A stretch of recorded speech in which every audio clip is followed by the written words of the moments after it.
Okay. Our student trustee was going to lead us. Mr. Alvarado give an an introduction later. We're going to let him lead us in the Pledge of Allegiance. You stand? You'll say the Pledge of Allegiance.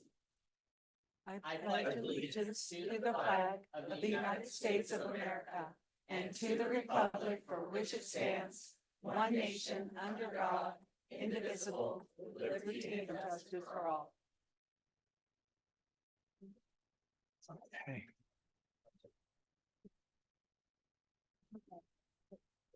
Okay.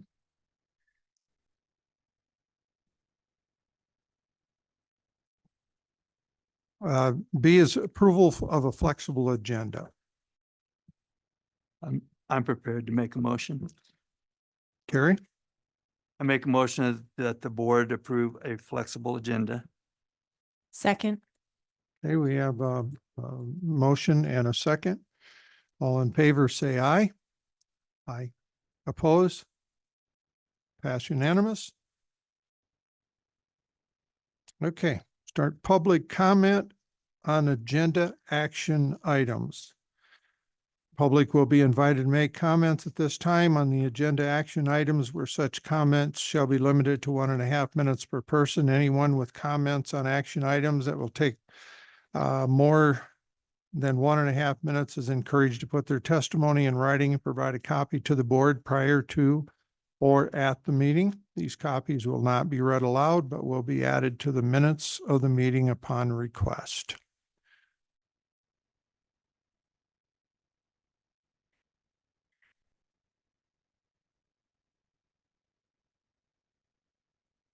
Okay, thank you. All right, we'll start with Mary Porter.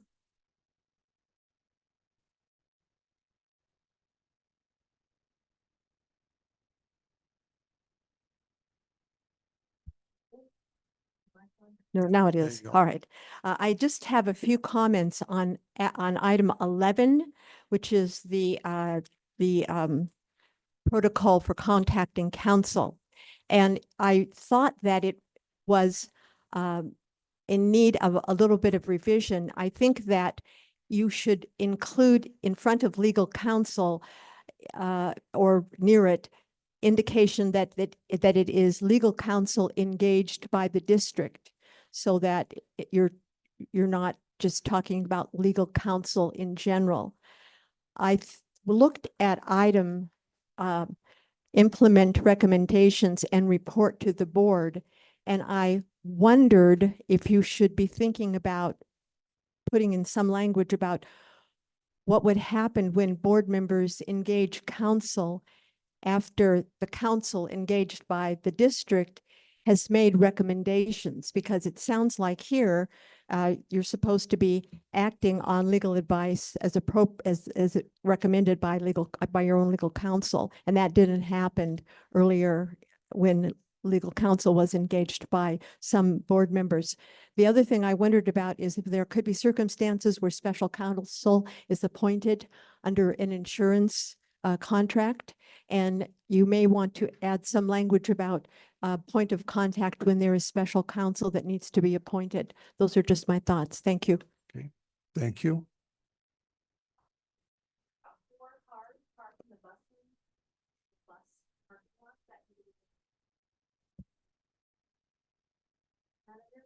I don't know where.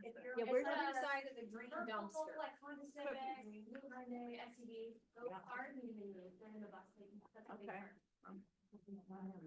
I parked way in the parking lot over there. Yeah. Dumpster, is that not? That's a bus parking lot. Yeah, if you're in bus parking, you should have been there.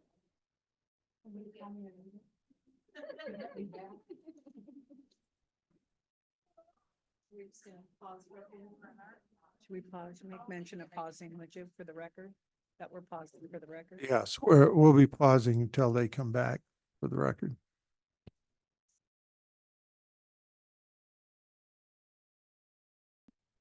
We'll go back to public comment. Next one is Adrian Sawyer.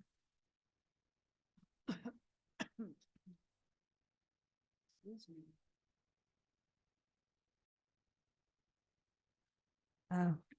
Good afternoon. Adrian Sawyer for the record, parent of 3 DCSD students. Item 4, I'm looking forward to hearing from the new student representative. Thank you to Maddie Kennedy. Without her dedication to giving students a voice, this would not be possible. Item 7, every category but overall arrest was down from last year. Habitual truants was almost cut in half, which is significant. Mental health incidents were down, although in the health report, it was mentioned that school healthcare professionals saw an uptick in office visits for anxiety and depression. Mental health is a serious issue, and it is good that there are a variety of avenues for students to seek help. And thank you to the SROs at all the schools for keeping our kids safe. Item 8, Douglas has the second highest percentage of students enrolled in rigorous coursework at 79.6%. Rigorous courses include advanced placement, dual credit, and CTE courses. I'm very interested to see the student proficiency numbers after this year. ACT scores have been cited without context to scare parents. It will be very interesting to see another metric to gauge student proficiency.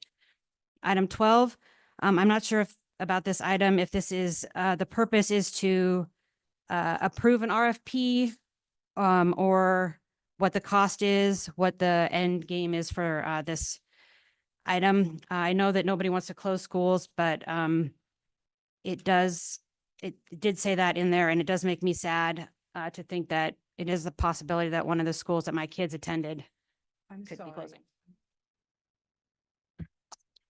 Thank you, Adrian. Okay. Laura Cadeau.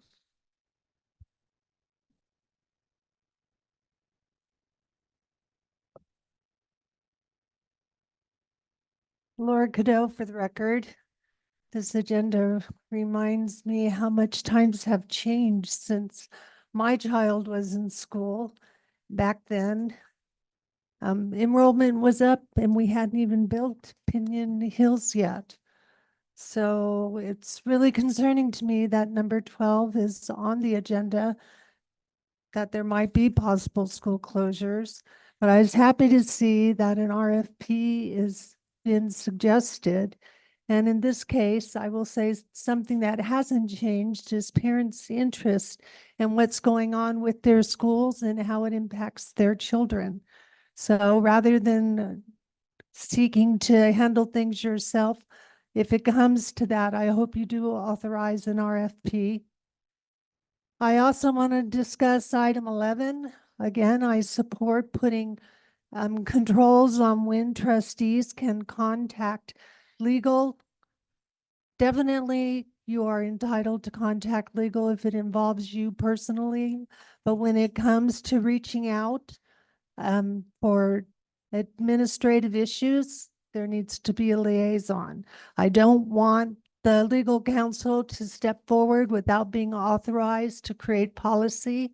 I don't want emails sent off to legal. That is an expenditure that never should have happened. For you. Okay, thank you. Ruth Nutter? No? Okay, so is there more up there? Is there anyone online? Okay, let's go with the one online.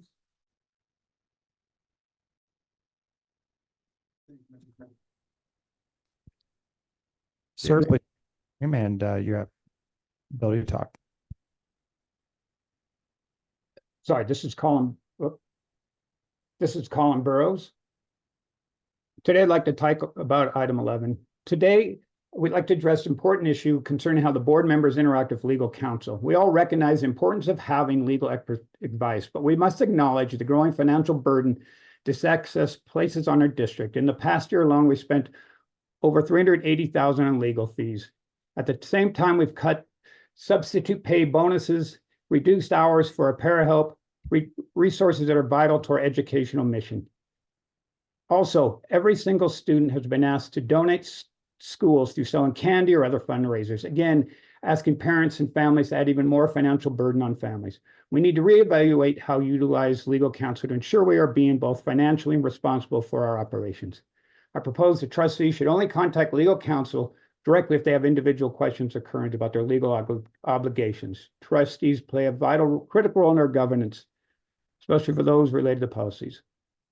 Instead, the district should have their designated staff members who act as a liaison between trustees, district staff, and legal counsel. This individual would ensure legal matters brought to the board are verdant and prioritized, addressing trustees' concerns while keeping our legal spending in check. Trustees would still be able to reach out with legal counsel. This approach is essential to balancing the needs of our district and the need for fiscal financial responsibility. By curbing excess unnecessary legal expenses, we can redirect valuable Thank resources you. to the classroom, supporting our students and teachers. Thank you. Did I see Mr. Swisher's hand up? Okay.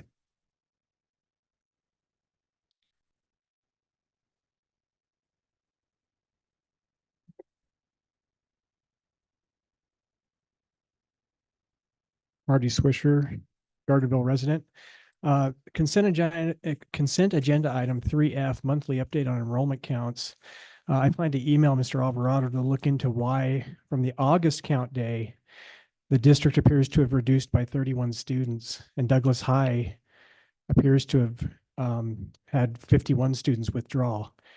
I think this is probably something related to no-show students, but it's very concerning. Before anyone speculates, I think Mr. Alvarado needs to look into the withdrawal codes and report this information back at the next board meeting. It can be part of his superintendent's report. Item 4, student representative report. I want to welcome our student representative, and it's great to have a voice for the board on the board. So thank you for being here. Item 11, role of the legal counsel in development of board protocol. I commend Mr. Kangas for bringing this forward last year. And I agree that the superintendent or his designee should be the liaison for trustees to share concerns and get information related to legal counsel. Items 12, boundary and enrollment study. I support this and believe that having an independent company conduct this study is far better than having district staff do it. So I support this item. And item 16, prioritizing future agenda items. It looks like finally in October, this board is going to look at student performance data and do some analysis of that. And I think that's extremely important. It's long overdue. Thank you. Is there anyone else? Public comment?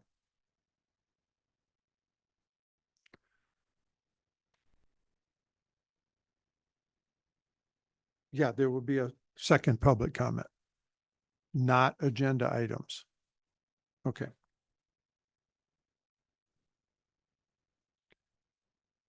Okay, number 3, consent items for possible action.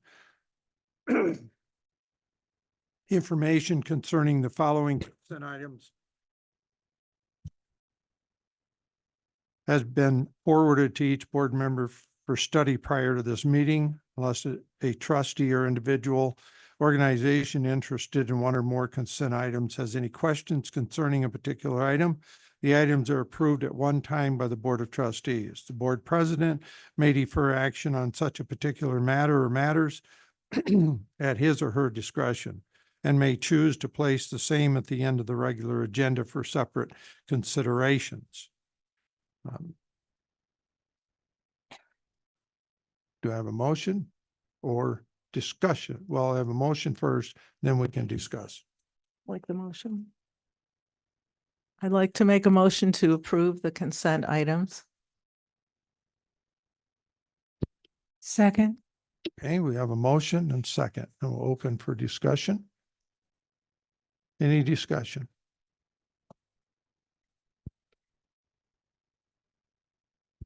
I just had a question about, on 3E, on the nurse report.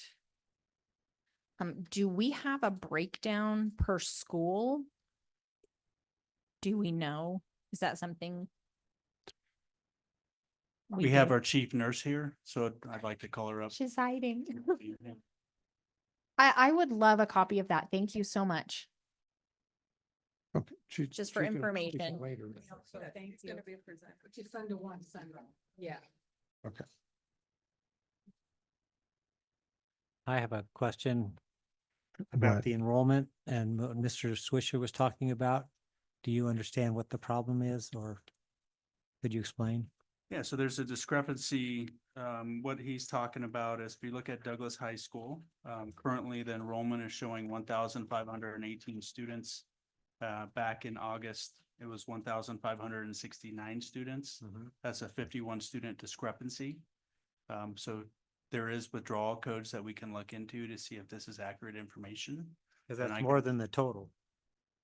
When it shows total enrollment, or did some of them? I didn't notice any, I guess one, never mind. I saw one that Yeah, went up. so I'll bring more information back next month. Okay, thank you.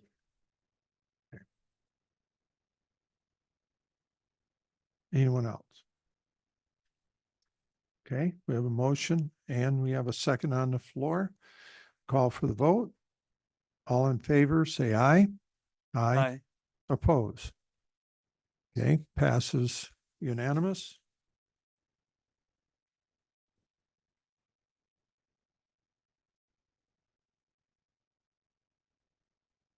Mr. Alvarado, you're on. All right, we're on item number 4, student representative report. So at the end of last school year, our trustees approved board policy 548. This policy allows for a student board member to participate in these meetings. So the district, we launched applications for about 2 weeks at the start of this school year. We had 7 total applications for this position, representing 3 high schools, Aspire, George Wattell, and Douglas High School. We were fortunate enough to select 2 of the 7 applicants to serve as student board member. The term for student board member is going to be 1 semester. And we've also applied a $500 scholarship to the students that were selected for this position. Because there are 10 board meetings left in this school year, we're going to have each student board member serve for 5 meetings. So at this time, I'd like to introduce our first student board member here in Douglas County, and that is Ender Dempsey. And Ender is going to give us his report.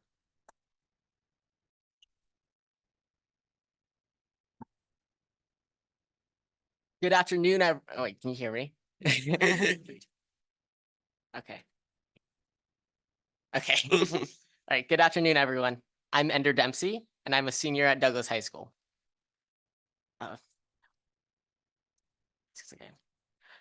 It is an honor to be selected today to be here as like a student representative for the board. Okay, so today I'm going to be sharing my first student board member report. My goals here are to make a positive impact on the school district. So I hope to do this by kind of strengthening the connection between the school board and the students. By doing so, the school board will be able to more effectively help students. That's kind of my goal there. And I also want to bring more positivity into our county's discourse, like about like what people say about our education system, because I do believe that Douglas County has a great education system. I am thankful for every piece of knowledge I've been given. And I just want to bring kind of more positivity into that light by informing us about what's happening inside of schools. So just a little bit about me. I've been a student in the Douglas County School District for all my life.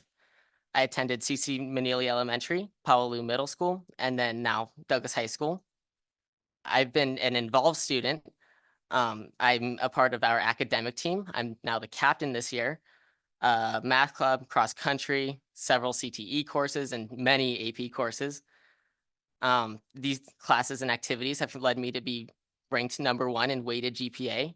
And last year I was awarded Student of the Year for doing so. Let's see. I also work for the county as a recreation aide. So every day after school, I will travel to an elementary school. Typically it's GES, Gardnerville Elementary. And I will just kind of work with kids. I will help them with homework. I will play games with them, do a bunch of stuff. But that kind of insight into younger kids gives me like and gets a different perspective on like how the board can help younger kids too, as well as older ones in high school.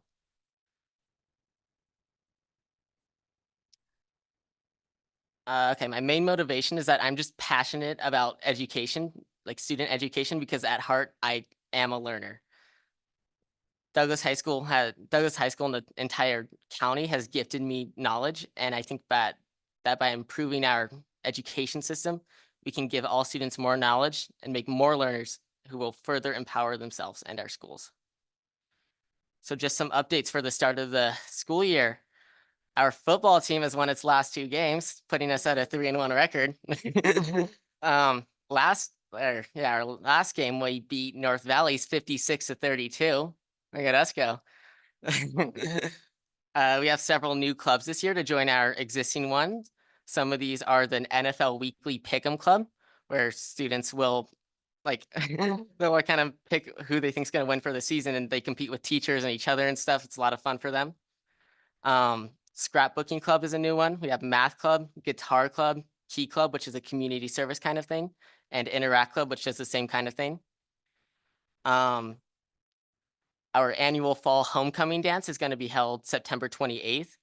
We have already started selecting nominations for homecoming king and queen. So it's fun to see what's going to happen there. For Wattel, I just learned that their homecoming girls soccer game will be 6 p.m. on the 12th. Just for some community involvement, there will be an astronomy night, September 26th at 7 p.m. And Wattel Woosters will provide hot chocolate and popcorn. So if you want to gaze at the stars, that sounds fun. Okay. We have the DHS Memorial Scholarship Dinner coming up on September 22nd. For that, tickets are $25 each and will automatically enter you into a $500 raffle. And that's just a good way to directly help students, because all proceeds of that event will go to athletic scholarships and DHS athletics. That's a great way to help students if you want. Our annual back to school night will be held tomorrow, starting at 4:45 p.m. Parents will be able to meet student counselors, administrators, teachers, and the superintendent, as parents will go through their students' classes in the order that students would go through them on a typical day, and get to get an overview of what students are going to be learning. They'll meet their teachers and stuff. And then George Wattel's back to school night will be on the 17th from 5 p.m. to 6 p.m. So here's just some information on how I'm going to get feedback from all the students from Douglas High School and Wattel. I'm planning on making a school-wide announcement every day, telling students they now have a voice in the school board. I will then give them my contact information, and they can reach out to me at any point, and I will bring up any concerns they have. And I think it's important to note, even if I don't agree with them. And then I also am going to receive contact information for the future representative from George Wattel, who will also give me some more information about what's going on in their school. Also, I want to ensure that all students are kept informed about board decisions and progress, and I'm going to do so by using our school's monthly letter. The monthly letter is sent to all students and parents, which keeps them informed about ongoing topics at Douglas High School. And so I'm going to add information about the school board agenda and what I've been doing as a representative on here to reflect student needs. And then I will also provide my contact information if they want to tell me to add something to say. Okay, so to summarize, my goals as a student board member are to shed a more positive light onto our school district and to show how Douglas County is amazing for education, which I do thoroughly believe with all my heart, and to build a lasting connection between students and board members so the board will be more effective in helping students. I think that's all I have. Thank you.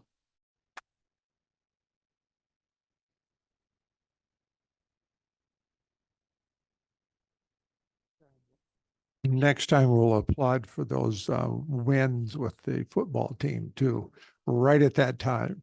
I see Susie going. Okay, thank you. Thank you very much. You're going to be busy. I could see that.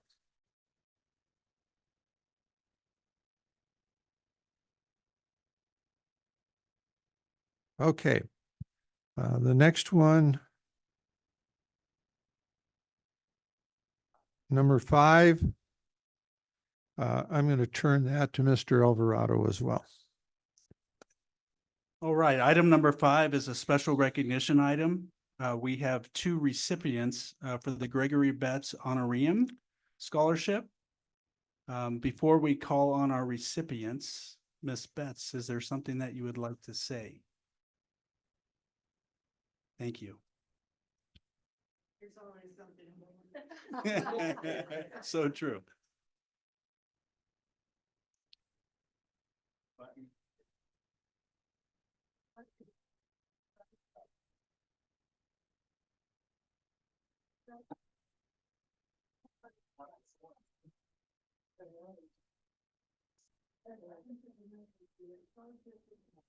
Presented every year is in honor of my husband. He was here for 13 years as the superintendent. And any money that was received at his passing, we decided to put it into the scholarship and be able to help somebody that needed additional finances just to get you through college or maybe get to another degree or just finish the degree you're in. We have done a scholarship for one of the recipients who received her doctorate degree. And I thought that was fantastic.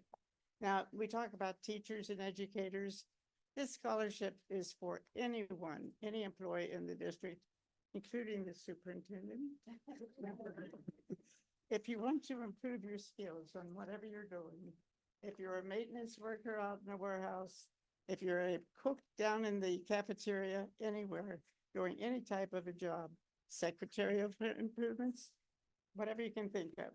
Everyone, just all it takes is a page or so and tell us about what you're wanting to do in the future.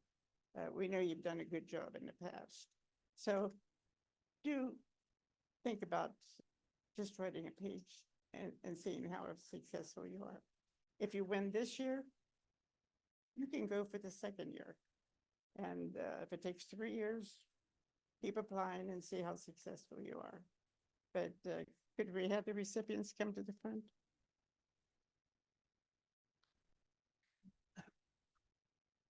You want to decide because I'm going to pass.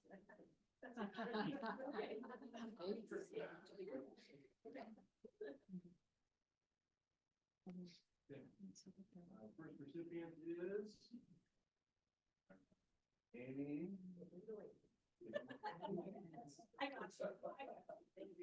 Thank you very much. And Kaylin Mora.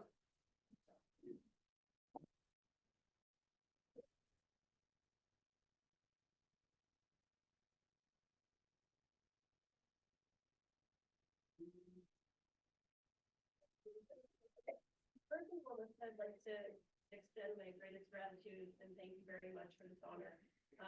I have been in the Douglas County School District for 18 years. I started off as a special education teacher for the first 13, and I am now the compliance coordinator for our district as well as a PC or professional development staff trainer. So right along there with Mr. Betts, I know that continuing education and proper professional development was important to him.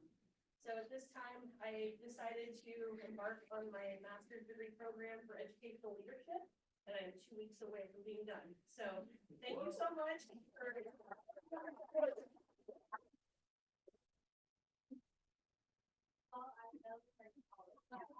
I have last year was a para at Douglas High School for our ESL program.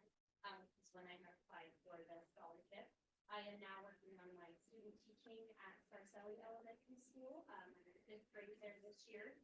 So once I finish on that, I will have my master's degree in elementary education through Western Governors University. Oh, Thank you again. nice.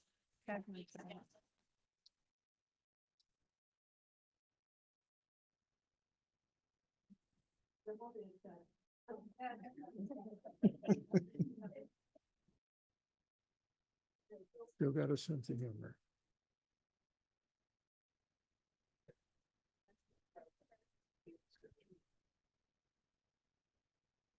Thank you all for being here tonight.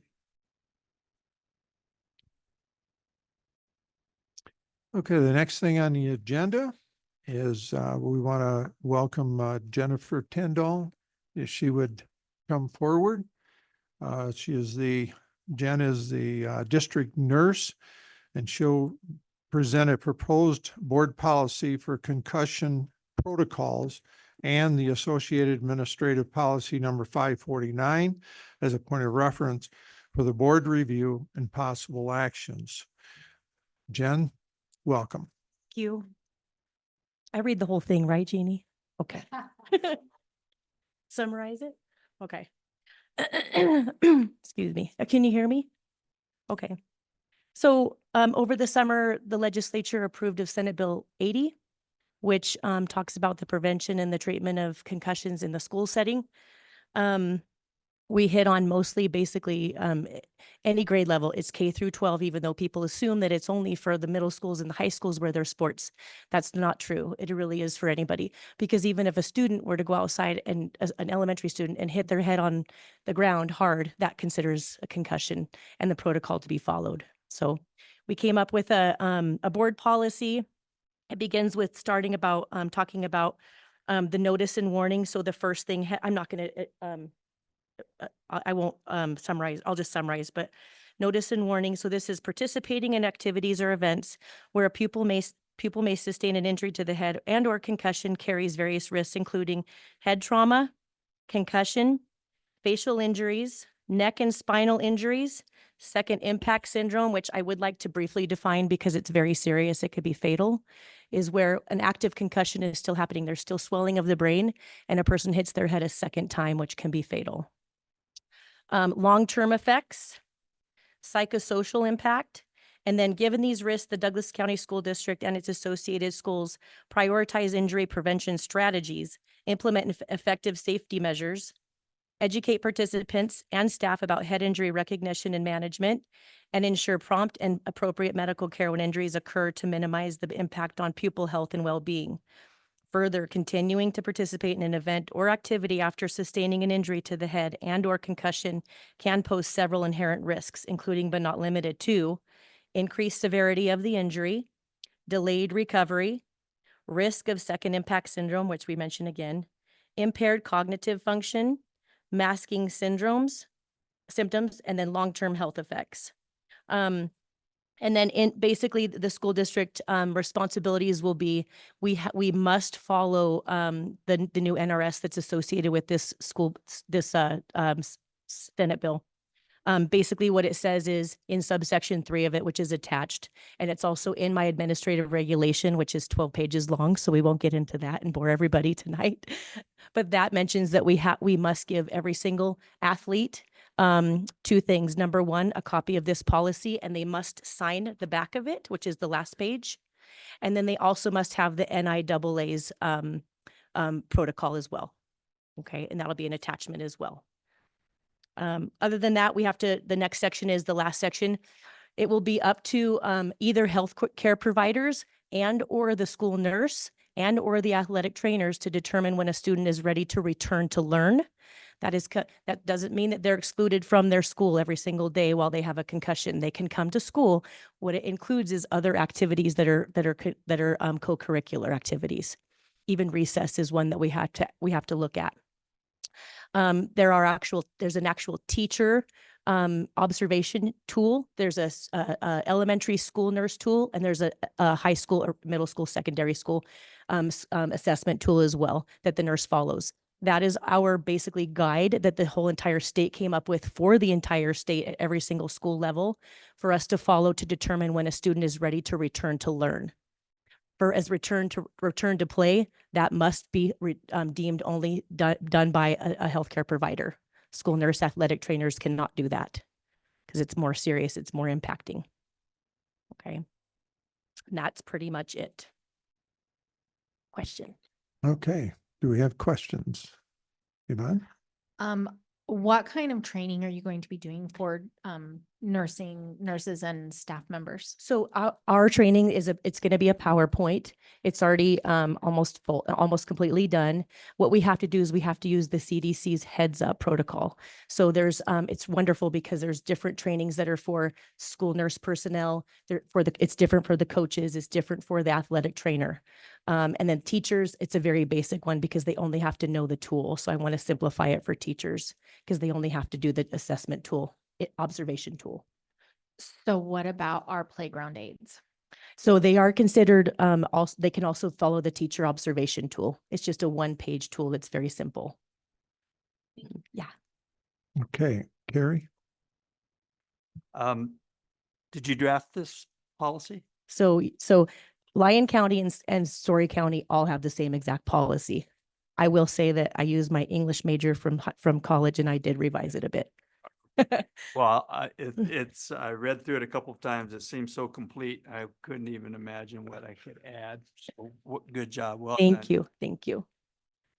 He just wanted to know.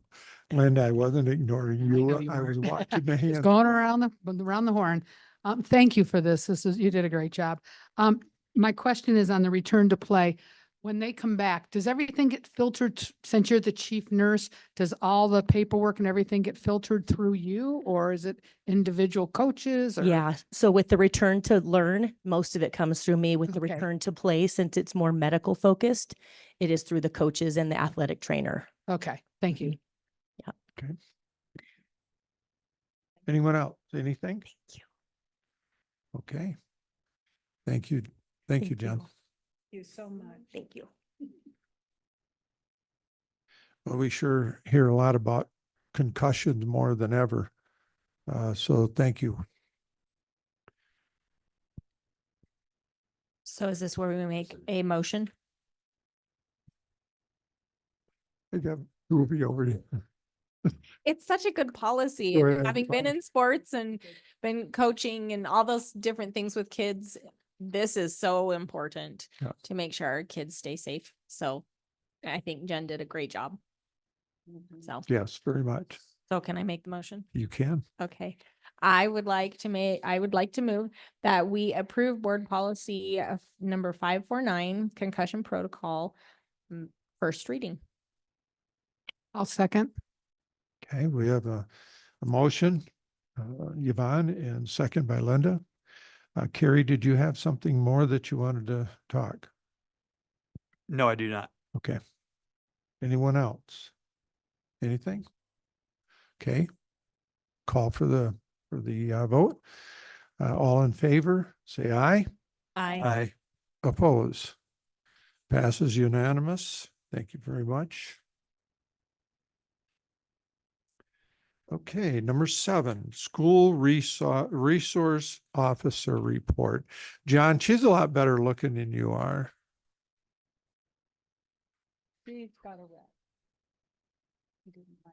Well, Dave, I can confirm she's an English major because she sat through some of my trainings and critiqued my spelling.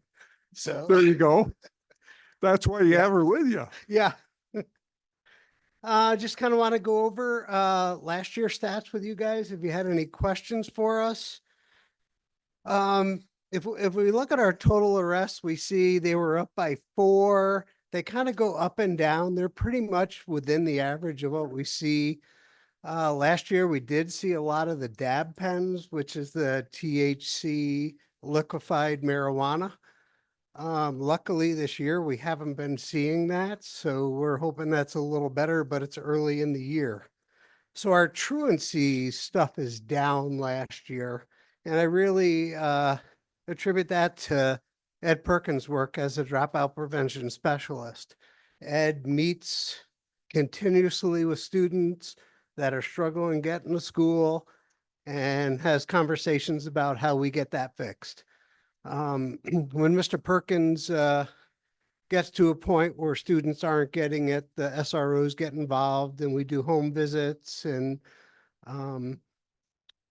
help assist the parents get the kids to school, which seems to work pretty well.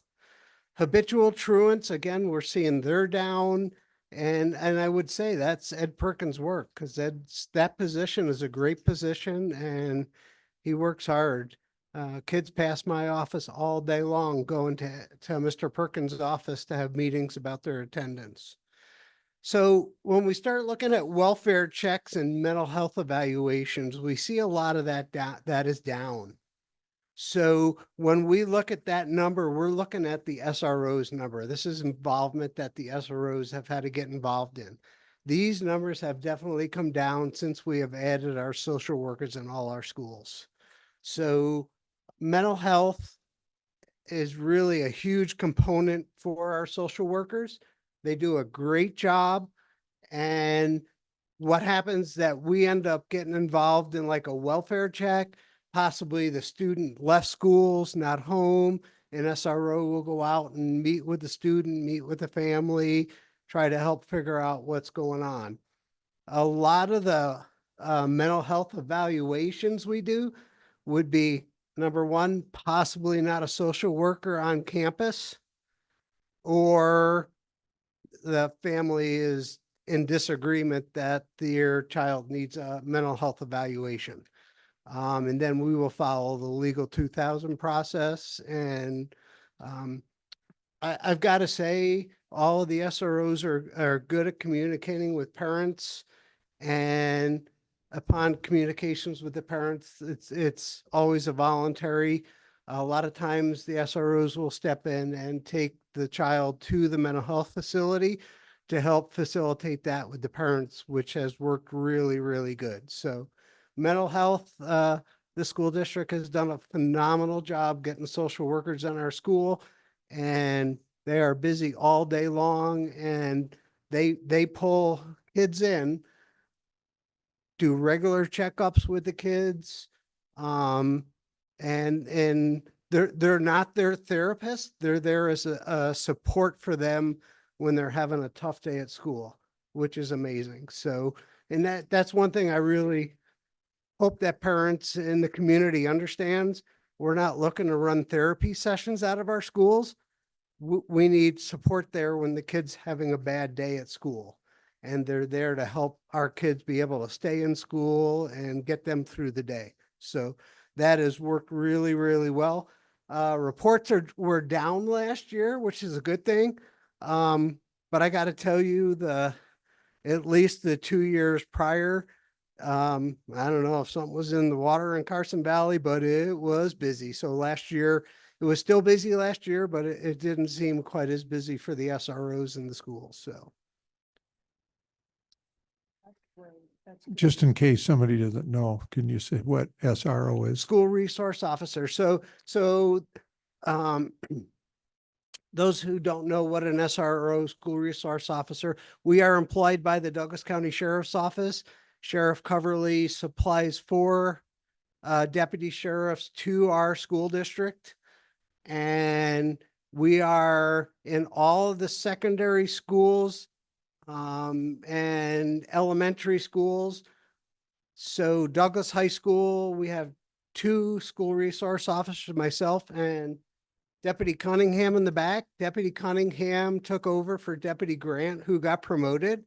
And she hates I do this, but can we give her a round of applause? And you know, Deputy Cunningham is pregnant and she's still here with us every day, keeping our schools safe. So that is really amazing. So, and then in our middle school, so Deputy Cunningham and I, we handle Douglas High School, George Wattell High School, and Aspire Academy High School. And then we have Deputy Karosich, who is at Carson Valley Middle School. He does Minden Elementary School, Pinion Hills Elementary School, and Jacks Valley Elementary School. And Deputy Cunningham and I also do Zephyr Cove Elementary School at the lake. And then we have Deputy Kuntz, who is at, and people call him Baby Kuntz, but because he's the youngest Kuntz. And he is at Powaloo Middle School, and he handles Gardnerville Elementary, Scarcelli, and CC McNeely. Great. John, I will say this, just my personal, I think we have a fantastic sheriff's department. I don't know of any in the country the officers are just so friendly. They got a smile on their face. You don't see that very often. Yeah. And the ones we have in the schools, I've seen some of you in action with some of these kids that are struggling, and you're fantastic. Thank you. And I want to applaud all of you for that. Thank you. Okay. We appreciate it.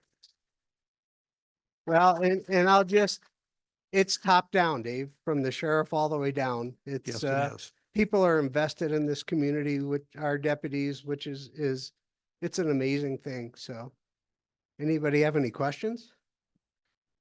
Deputy Cunningham can answer them for you. Thank you, guys. Thank you, John. John.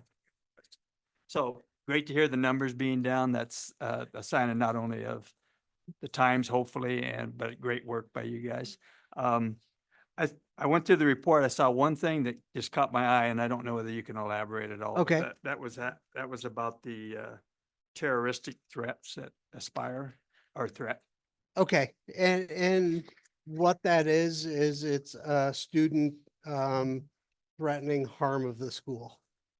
So when the investigation's completed, we excuse me, have determined that it was a viable threat to the school. So then we work with the district attorney's office and juvenile probation, and we did make an arrest for making a terroristic threat to harm the school. Yeah. Thanks for that. I Yeah, appreciate that. yeah, so. Thank you, sir.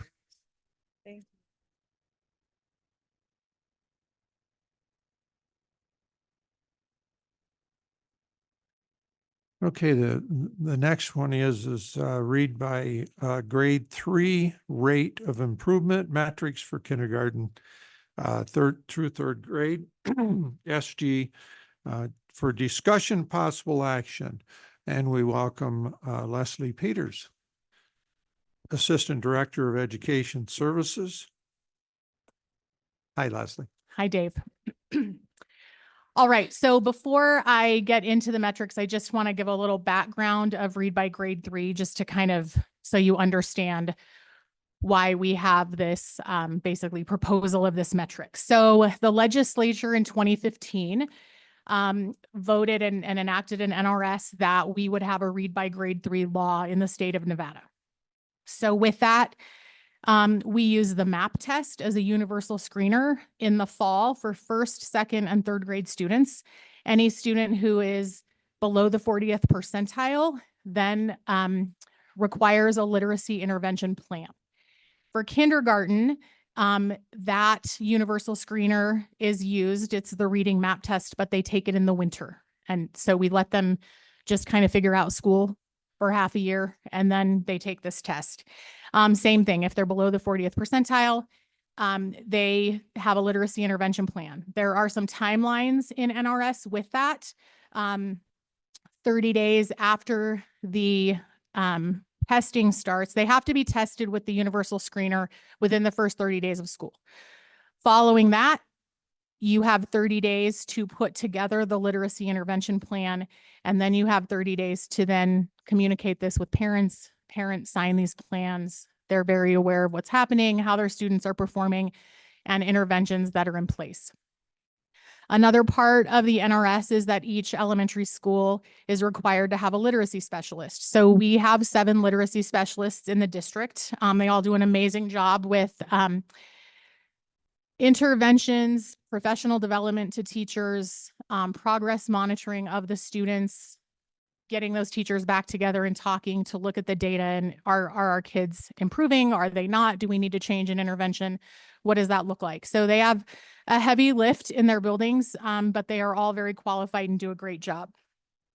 So there's been some confusion in the state about a rate of improvement. So when we are looking at all kindergarten through third graders in the state, how do we determine what improvement is?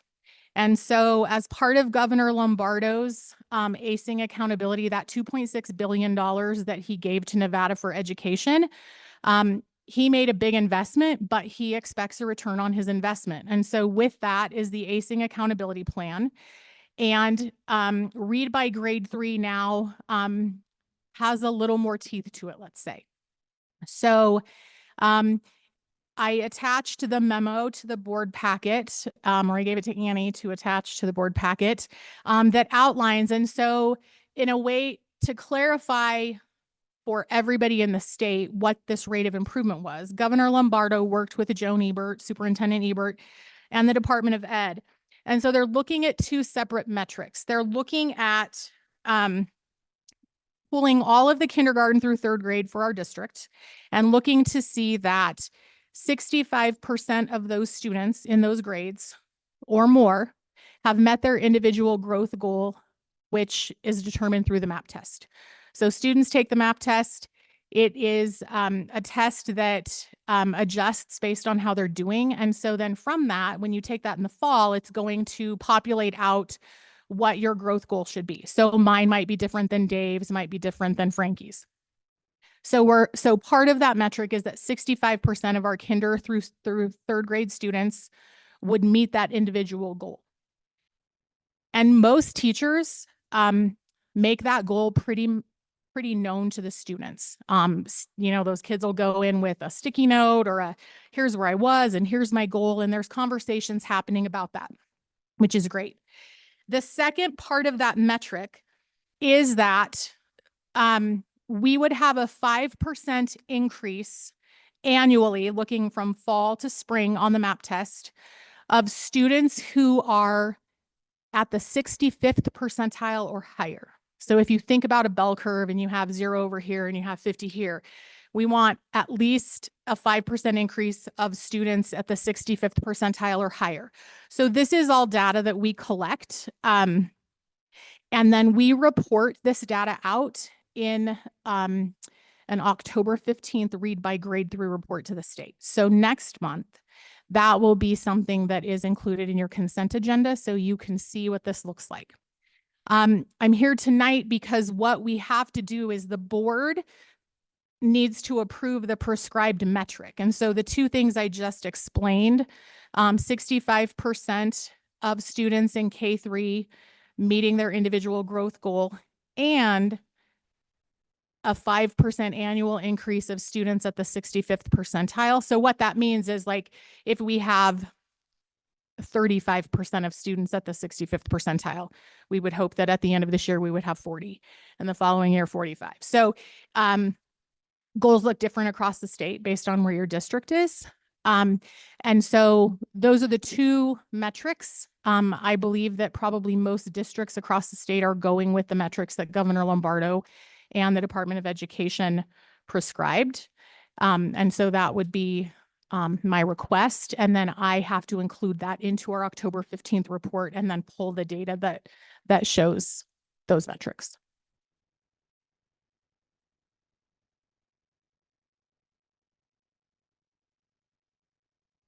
Doug? Yeah, hi Leslie. Just a question, you stated on the two metrics there, that we need to have our students at 65% or 65% of our students. I'm not sure, I want to be clear here. We want to have 65% of our students meet their personalized goals. And so if we want a 5% increase, that means next year, 70% of our students would meet the goal. Yeah. So our goal for this year is 65. And then we will see what they set then moving forward. The second part of that metrics is that with the proficiency, so looking at that the students that we have at the 65th percentile, that's where we want to keep seeing that 5% increase each year. And part of that, I think, is they're looking, sometimes you have a student that comes in the fall and they're at the 65th percentile, but then something happens and they don't end up there. They end up in the 47th percentile, right? So if they start there, we want to be making sure that they're still making gains and not falling backwards. Sometimes you have students that come in and they start at the 32nd percentile and they end up at the 70th. And so they're really just trying to look at both of those things. We're looking at growth and achievement with both of those things. So it's not just one or the other, which I think is great. I think when we have students that struggle, let's say a student on an IEP probably ends up with a literacy intervention plan. I shouldn't say probably, could end up, right? A student that struggles with reading may perform below the 40th percentile on that universal screener, which is that fall map. And then, they have an IEP and they're getting these different things. We need to make sure that we're looking at what's appropriate for them, right? What growth is appropriate for them. And so I appreciate that there's two pieces to this. right? We're not saying a student that has an IEP for reading, we want them to show growth, but is it reasonable to say that they're going to be performing like their peer that sits next to them in class that doesn't have a reading disability? Probably not. So we need to be looking at growth too. Every student can grow. Their rate of growth will probably be different, like it is for all students, right? So I think that the governor's metrics take into account both of those things, and it gives us a solid target because we have to write every year a local literacy plan. So I've been working on that.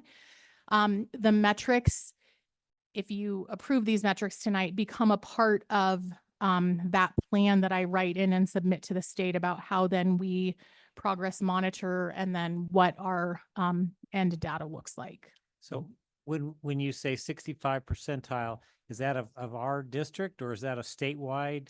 That would be our kindergarten through third grade students. So you're just Just our comparing them to the district. other students. So in yeah, our every district has to have a local literacy plan. So there will be 17 of those submitted.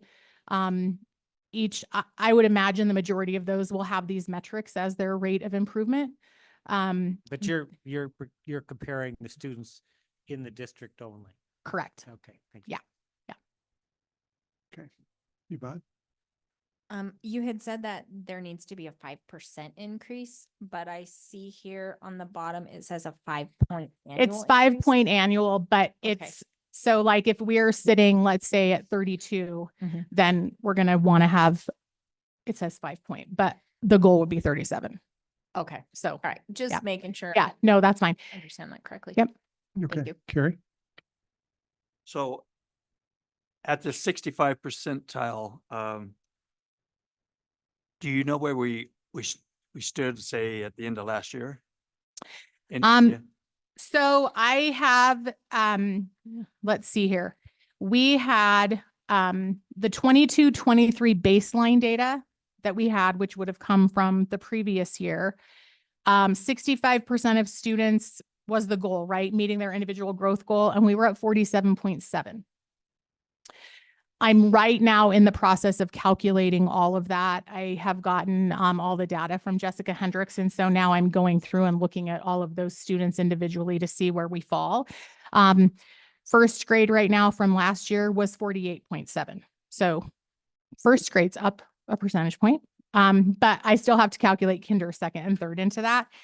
The baseline for having the percent of students at the 65th percentile, we were at 33.3. So our goal for then looking at last year's data is 38.3. And I'm also calculating that. So next month in your October report, you'll have all of that.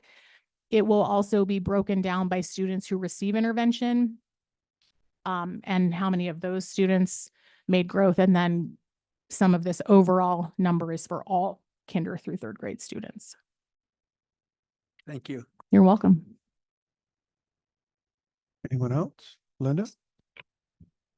My kids went all the way through the school district and I value this MAP testing was done Mhm. a long time ago too. And Yeah. it really, as a parent, it showed growth and that's really, like you were saying, the rates of growth, kids Mhm. all grow at different percentages. Yeah. So even if you saw your child a little below, sometimes they made huge growth. And I just, as a parent, I really appreciated this information. Have they taken the MAPS test yet this year? So our window opened on September 9th. So some schools have started. I know my daughter's first graders took it today. She goes, Okay. didn't go well, Mom. I got that text before the meeting Okay. started. I said, it's the start of the year. It'll be okay. So yeah, we'll be getting those tests finished up in the next few weeks. How We did quick is the turnaround that we get the result? the results are there in 24 hours. So teachers can see the result right on the screen if the student isn't so quick to So click at our it off. next meeting, we should have this information then? Yes, I know that we're going to do a data report, so we can see how quickly we can try to Nice. get it organized. Thank you. So the October 15th Read by Grade 3 report is on the 23-24 data. So I'll report last year where we ended in the spring, and then we'll see if we can get this month's or this year's fall data out to you.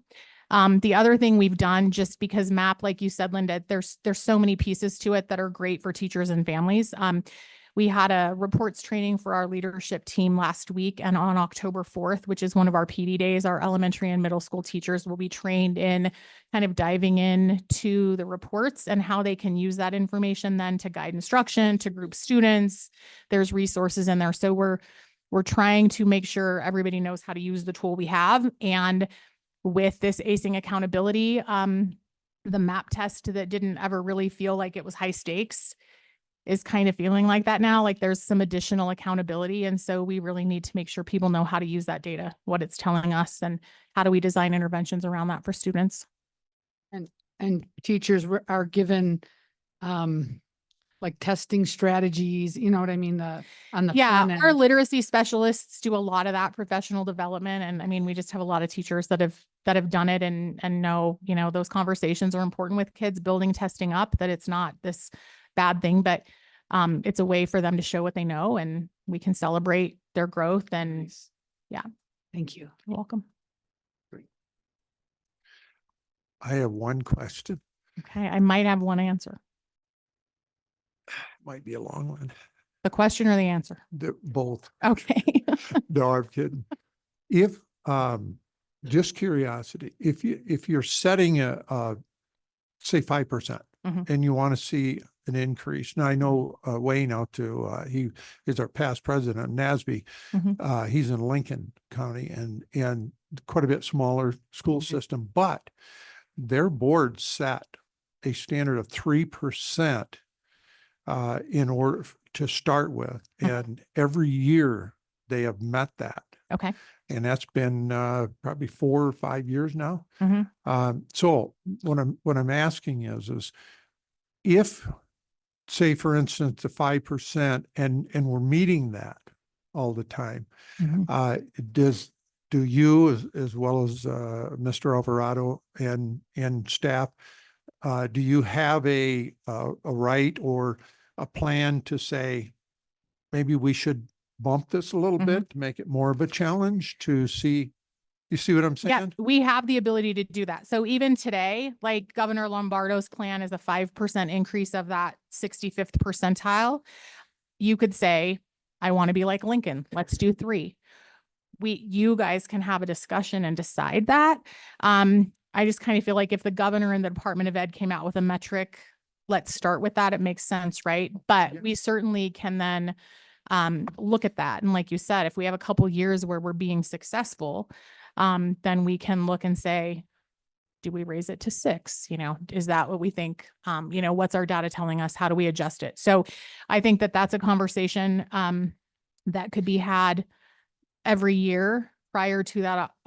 You know, we would want to know so that as we're collecting data and teachers know kind of where the mark is, we don't want that always to be a moving target because that frustrates teachers too.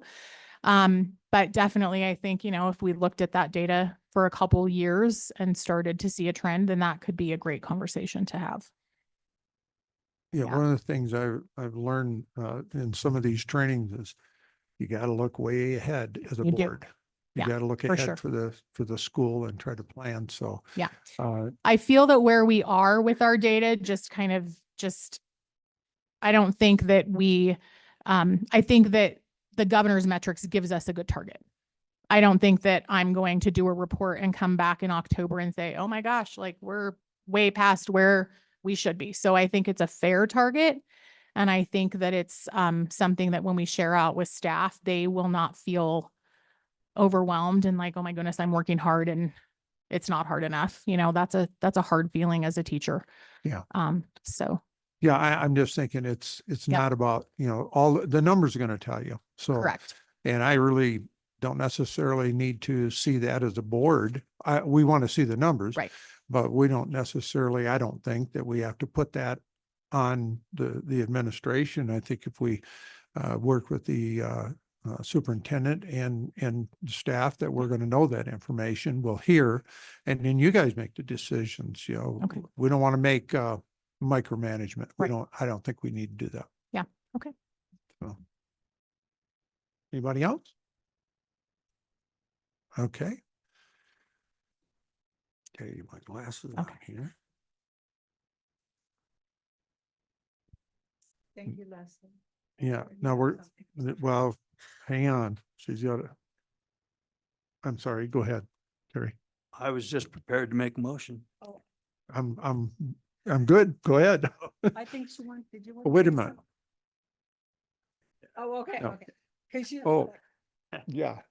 Okay. I make a motion that the board approve the recommendation of the Nevada Department of Education and Governor Lombardo's suggested metrics for measuring reading achievement of students in grades kinder through third grade. I'll second that. Okay, we have a motion by Mr. Trustee Gangus, and we have a second by Trustee Jansen. Any more discussion? No discussion? Okay. Call for the vote. All in favor, say aye. Aye. Aye. Oppose? Okay, passed unanimous, 7-0. Thank you, Leslie.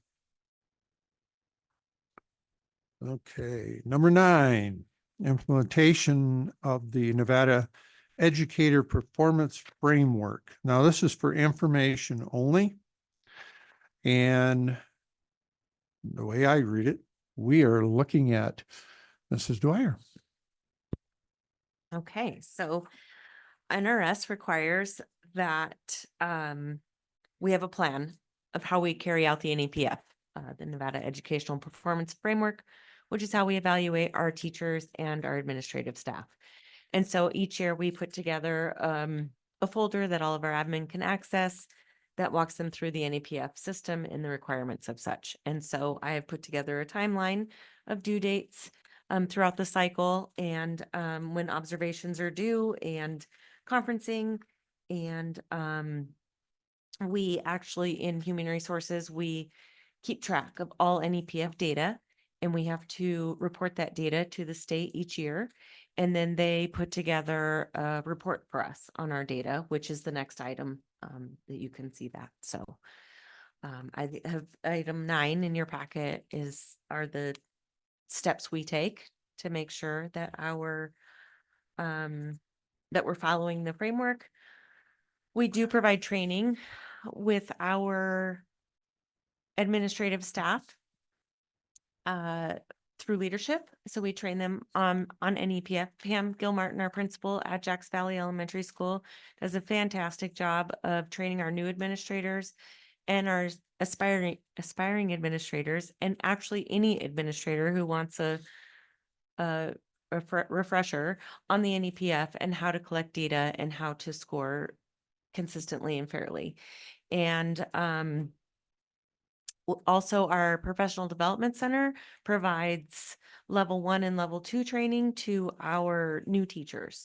So our first year and second year teachers on the NEPF and what is required and what evidence administrators are looking for. And so there are no surprises. We work really hard to educate our staff all around on how to collect data and score on the NEPF. Is there any questions about that? No questions? Okay. Try to be thorough. So do you want to go to, can I just go on to number 10 or would you like to read it first? Okay. So 10 would be the data. So every year we have a data meeting with the Nevada Department of Education, and they go through our data with us and they tell us how we did and how our data looks. And they kind of bring our attention to any areas that maybe need our attention, where there are discrepancies, where maybe data is inconsistent from year to year. And they were pretty pleased with our results this year because they were consistent with the last several years. Holy moly. That's so loud. Is it? It's not. Oh, that's feedback.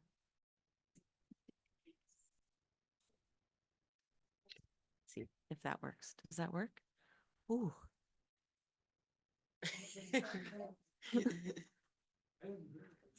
You did? It went like around. That was wow. Okay. Lots of feedback there. We're good. That's much better. So in looking at our data, I ran the analysis of the last 5 years, and just so you know, our teachers who receive our teachers and administrators who receive a highly effective rating for 2 years in a row get a year off of a formal evaluation.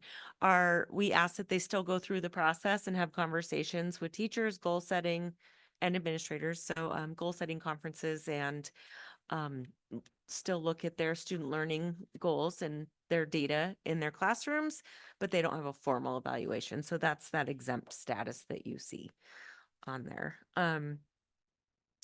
So again, I really want to highlight Pam Pam Gilmartin at Jacks Valley, because and the Professional Development Center, because part of the data that the state collects, they do a survey. And so they survey teachers and administrators to ask them what they think about the NEPF, and if they think the time spent is worth their time, and if the information they're getting from the NEPF actually gives them information on how to be a better practitioner or a better teacher or a better administrator. If it does, if the goal setting is beneficial for them. And so this year, the teachers said that they felt that the NEPF process was worth their time. A majority of our teachers said this, that the process was worth their time, and they actually learned about their teaching and their teaching strategies and styles, and that they felt that their students were making progress in their class because of the work that they did with the NEPF with their administrators. And I attribute that to our trainers, because they're training our admin and our teachers on what to look for, what's required. There are no surprises. And providing coaching on how to get better and how to look for specific things in your classroom to improve your practices. So I just thought that was great. So yeah.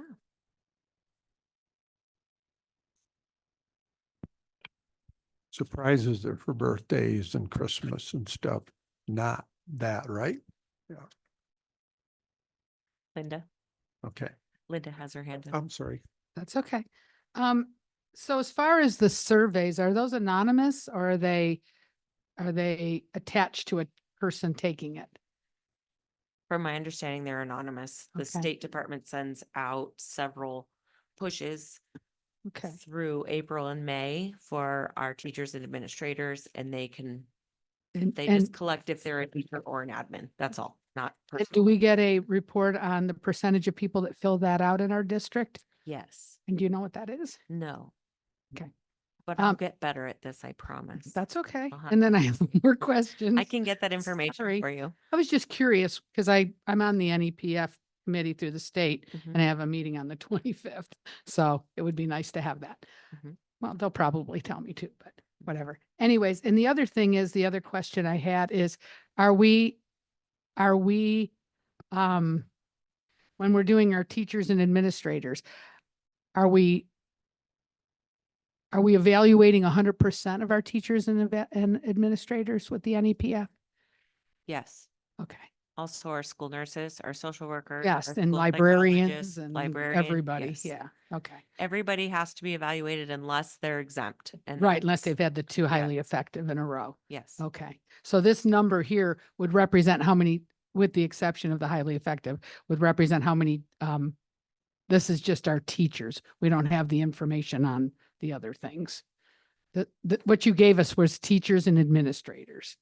Okay. Yes, which is the majority of our Yes, staff. of yes, course. But we could look at the breakdown across all areas. Okay. All right. Thank They you. do report that to us. Yes. Perfect. Thank you, Jeannie. Would that include then classifieds and, no? No. Okay, just a professional. Okay, thank you. Okay, anyone else? Okay. Thank you very much, Jeannie Dwyer. Thank you. And number 11, discussion of role of legal counsel and development of board protocol. Discussion for possible action. Superintendent Alvarado will give a report on research that he conducted regarding this matter. I would like to respectfully request that I be able to give my comment regarding with the approval of the flexible agenda at your discretion. Okay, that's already passed and I can't back up on it. So thank you.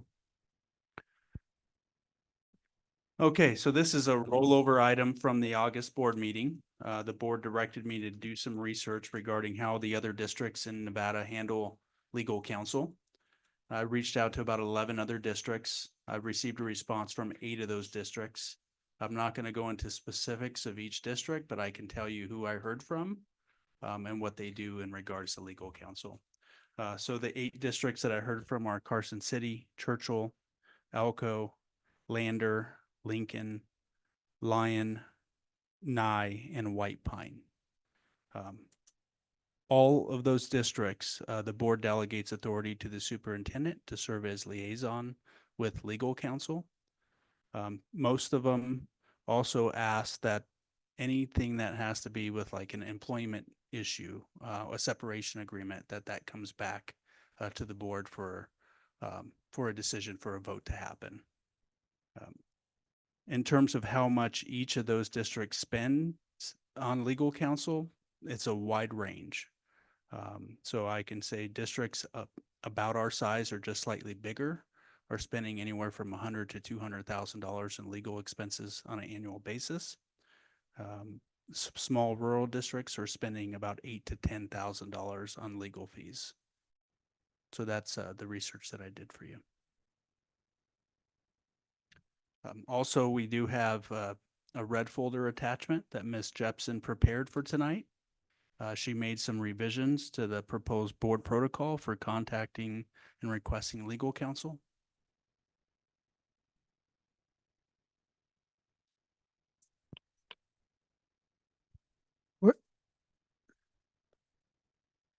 Ms. Jensen, did you make any changes on this one? I don't have the first one and nothing's redlined or whatever, so I don't know if there's changes made, what they were. I didn't redline it. I added, so under number 2,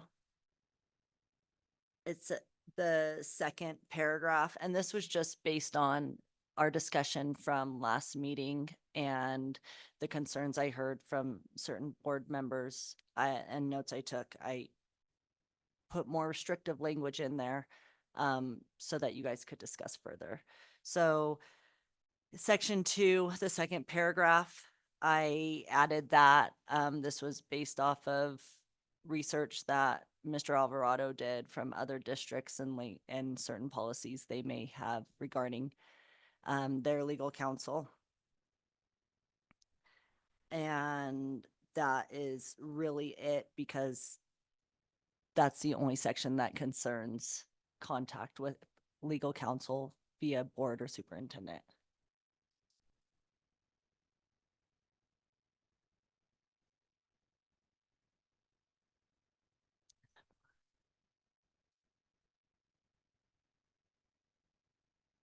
Okay, so the last one under section 2, I'll just read what the last one states. I thought it was attached to the agenda, was it not? Okay, so section 2, it states, assign the superintendent to liaise with legal counsel if the need for legal services advice is related to district business. The superintendent will be responsible for communicating the issue to legal counsel clearly and ensuring that all relevant information is provided. And then it states an individual trustee may only contact legal counsel should they have a concern and or need for advice regarding them personally in their official role as a trustee on the board. So that was the last proposed board protocol. So just for the public's information, section 2 now states, and again, it's up for discussion, assign the superintendent to liaise with legal counsel. I think that the language should say assign the superintendent and or its designee to liaise with legal counsel, because there are other legal issues that Mr. Alvarado will have to delegate, such as inclusive education, due process hearings, things of that such. And so he should be able to delegate that to the appropriate administrator to handle that and deal with legal. And then it states if any board member would, and I took this from Lyon County's policies and just kind of put our own spin on it. If any board member would like to request a legal opinion, they may address the request to the superintendent. The superintendent will be responsible for communicating the issue to legal counsel clearly and ensuring that all relevant information is provided. Formal legal opinions are for the benefit of the board as a whole and are not meant to act as legal opinions for the needs of individual trustees. And then just to cover all bases, the next paragraph states, should any board member have a legal concern regarding the superintendent, their point of contact shall be the board president, and the board president will present the concern to legal counsel. And so those are the only changes made were to section 2.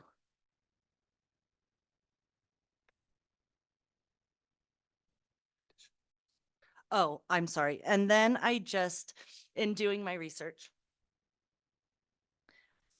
I realized that we don't, and this goes with Mr. Genghis's question every meeting, but what is the actual role of legal counsel?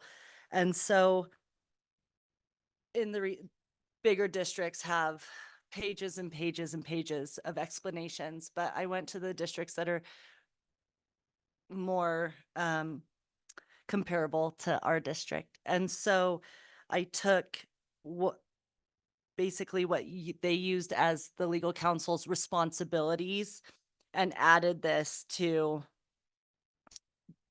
just for our information, if we wanted to add, if the board wanted to include it in the bylaws or explanation so that we have the role of legal counsel spelled out. So what it states is, because again, I provided this late, the attorney for the Douglas County School District will be the chief legal advisor for the district. The responsibilities include, but are not limited to, the following: be present at the monthly regularly scheduled board meetings and any special meetings, advise the board and its officials on legal matters when requested to do so, advise the board and superintendent on points of law where the rights and liabilities of the district may be affected, prepare legislation to be enacted by and for the district, prosecute legal actions brought by the board and defend legal actions brought against the board, and investigate and report on accident claims and other claims made against the district.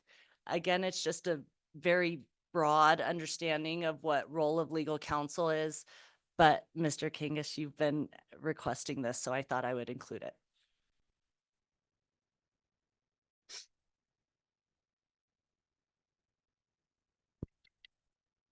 Carrie? Yeah, this is a much improved version. I wish I had time to have digested it before we came here tonight, but so the change that we're suggesting on item 2 of this would be to assign the superintendent or his designee. So that would have to be a change, or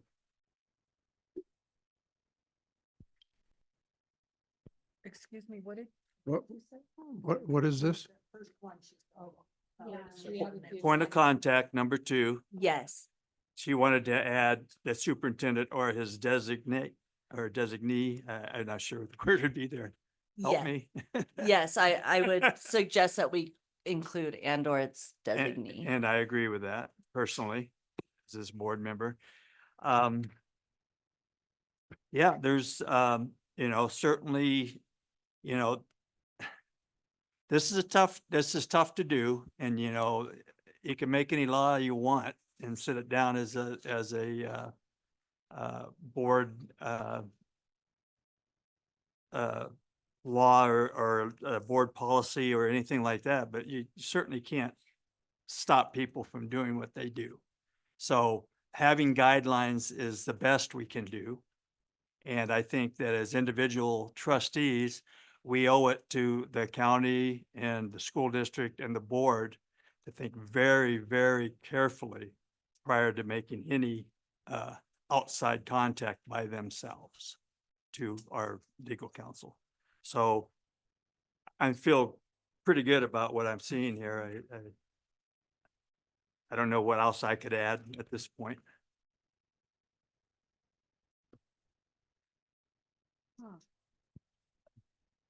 Linda? Yeah, no, I think I like that. The first thing added as well.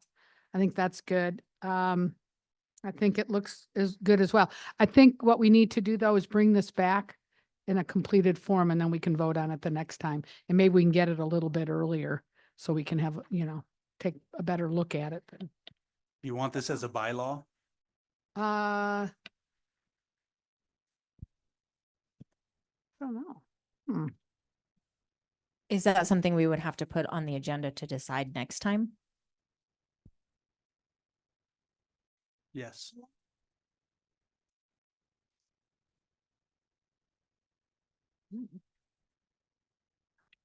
That's probably appropriate in my opinion.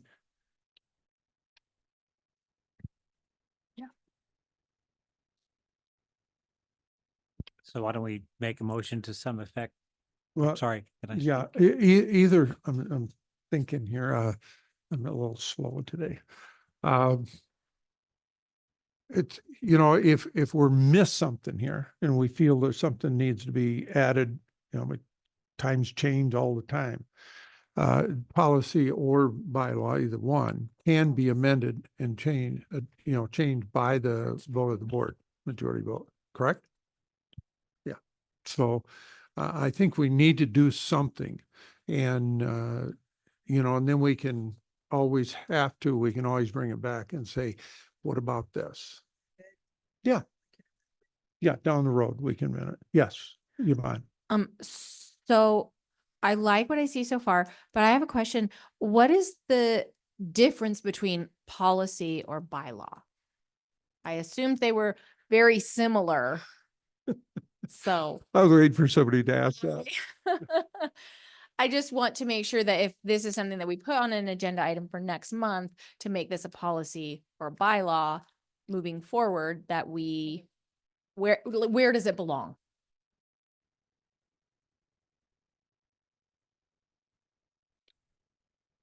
I don't know.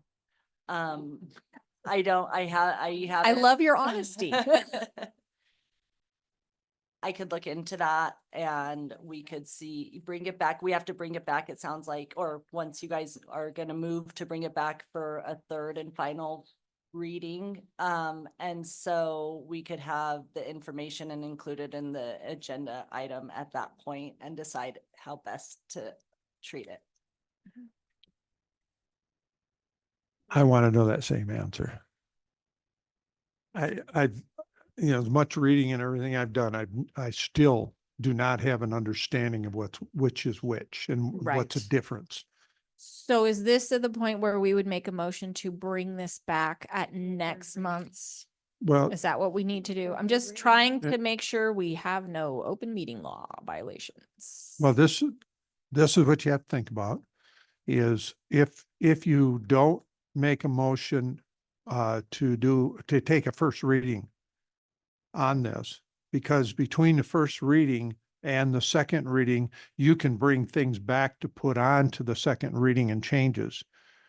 Will be the third. We've already done, this is the second. If we move it to next month in October, it'll be the third reading. We can do a third reading. Yeah. Yeah, I just didn't want to keep, We don't want to keep kicking the can down the road. right. I agree. Yeah. So, two ways you can look at it. We can make it a third reading and then change things, add things, just like we did here. But that motion would have to be accordingly. Otherwise, if you just make a motion to bring it back, this would not technically be a reading unless you make it that way. See what I'm saying? Nope. Did I lose you? Okay. Well, if you're in a third and it's marked as a third reading, this is marked as second reading. Yeah, it's not Well, marked as any. Technically, I think it'd be marked as, I know, but that's why I'm trying to avoid, because I didn't see this as the first, this would be the first reading according to this, because it doesn't say second reading. So how do you all want to do it? You make the motion. I'll go with it either way. Can we refer to legal counsel on the proper wording of how to bring this back?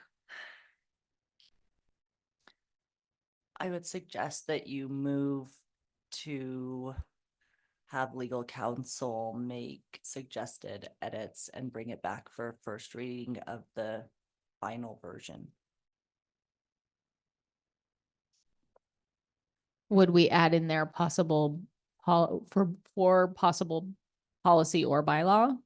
Does that have to be added in?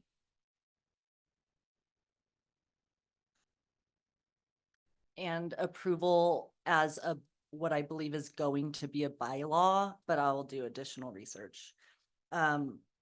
Really, you could move to have me do the edits and bring it back for possible discussion and action for approval as a bylaw.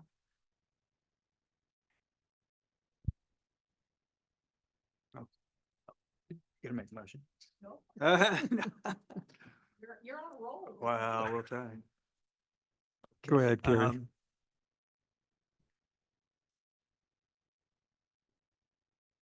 So I make a motion that the board,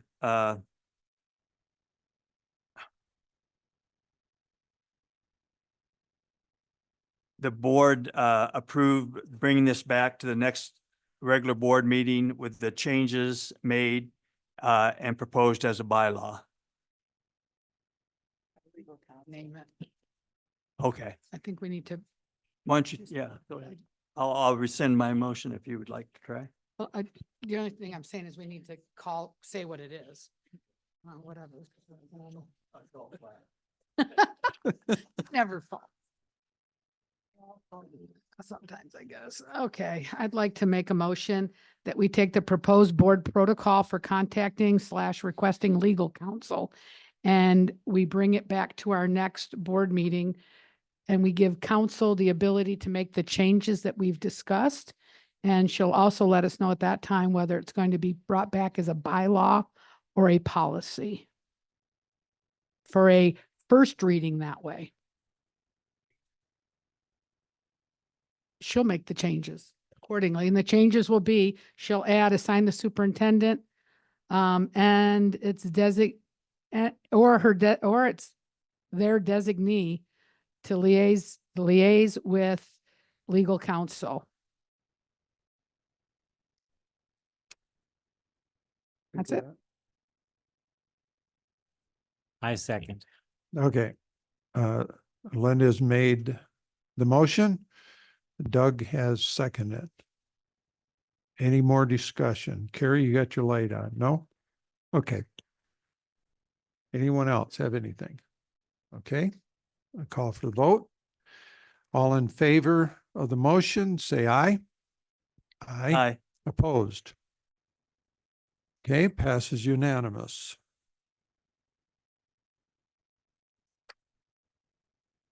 Okay, boundary, number 12, boundary and enrollment study, discussion for possible action. Mr. Alvarado. Number 12. All right, thank you, Mr. Burns.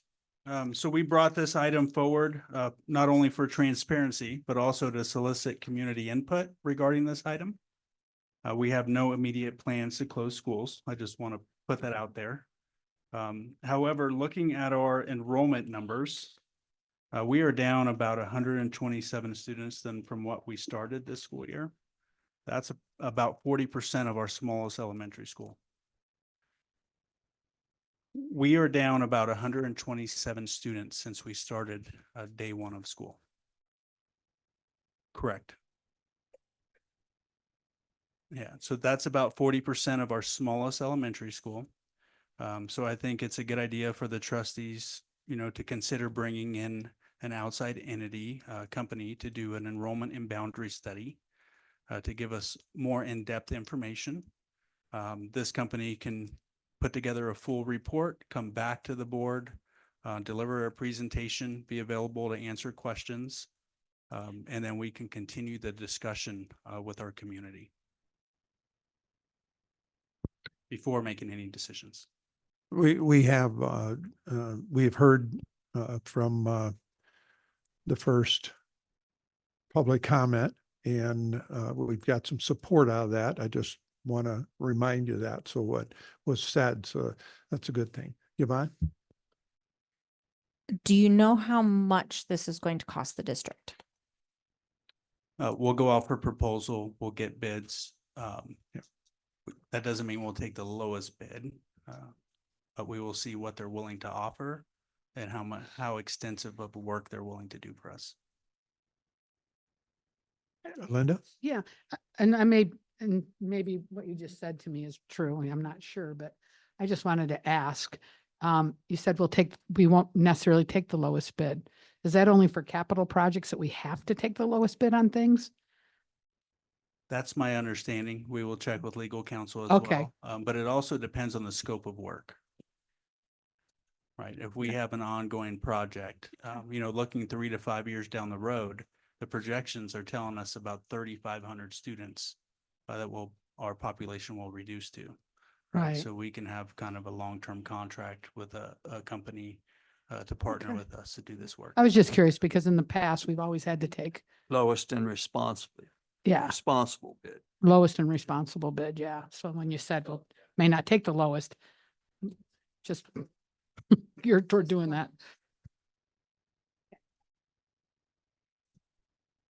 That is a good move. My background and my past is you don't want to take the lowest bid, you better check them out real close. So, and I'm sure this is no different, so. So this is just to authorize an RFP process. Is that Yes, and for the trustees to have a discussion regarding this item. okay?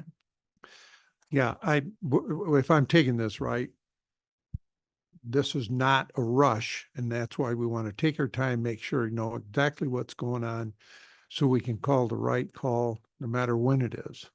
Am I correct? This is the education piece, so that you're fully informed at the point where you have to make a decision. We have already done all the research. We already have all the information, and we've already sought all the community input that we need to seek. I have another question. Yes, go ahead. So you just mentioned community input.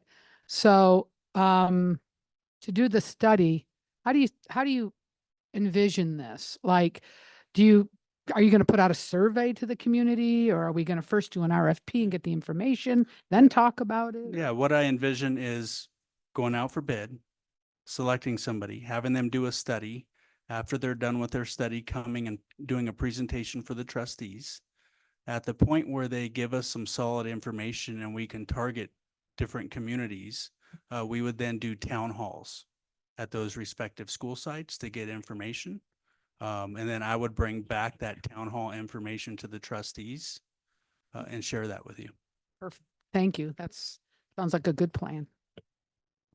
No, I just want to say, I think that's a really great plan. I think that we really have to think about the future.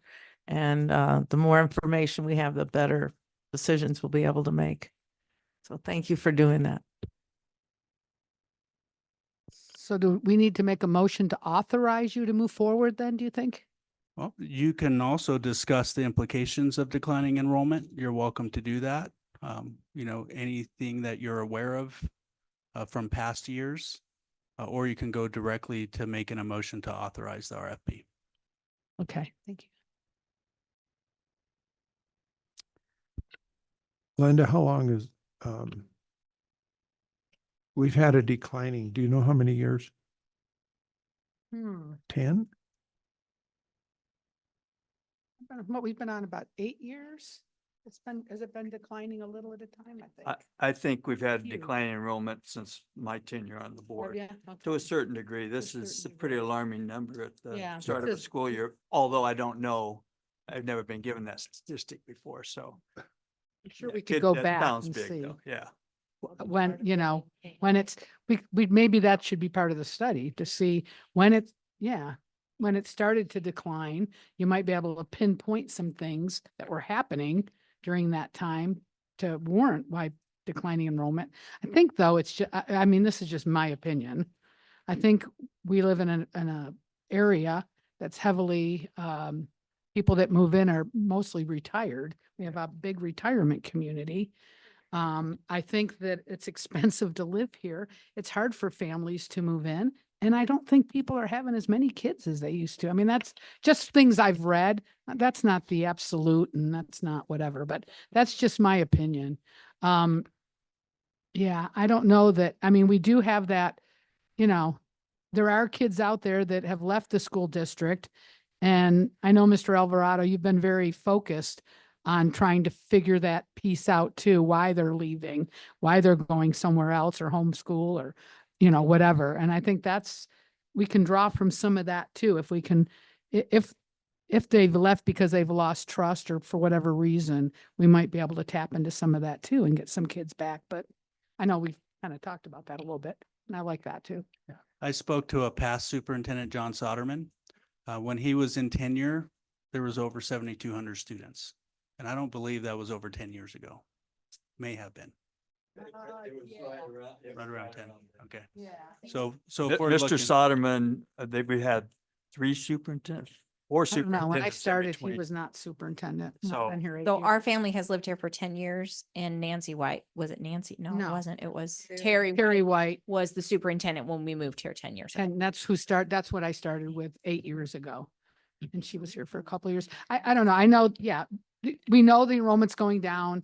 You know, when our kids went to school, Carrie and we had year-round track because it was so busy. Yeah, there was 4 different tracks at every school and we had so many kids, you know, you had to do that. The schools were open all the time year-round. So, you know, I don't know. I don't know why the reason. I don't know that there's one reason or whatever, but yeah, I think so probably too. Anyways, I know that's a big interest of yours that you want to work on and Yeah, and I think a component of the study is also going to the planning department, figuring out how many how many open houses. permits that we have. Mhm. Every new single family residence will bring about 1.2 students to the district. Kind of a weird number, Yeah. but that is a number that planning departments use.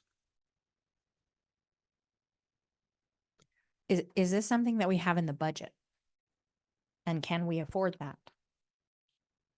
I think this is worth prioritizing in the budget. Yes. So we can come up with the money from somewhere, have Sue work her magic. Yes, we can. Okay. Just comment. Yeah. I mean, Doug? basically, we have to figure out, you know, if we can't afford to run schools at half capacity and we could save by doubling a couple elementary schools or whatever. It's basically a question of what we can afford and so putting a little money forward for that to hopefully save money in the future if we need to. Yeah, we can speculate, you know, and that's basically what all of us would be doing is speculating. You know, I got my ideas and everybody else does.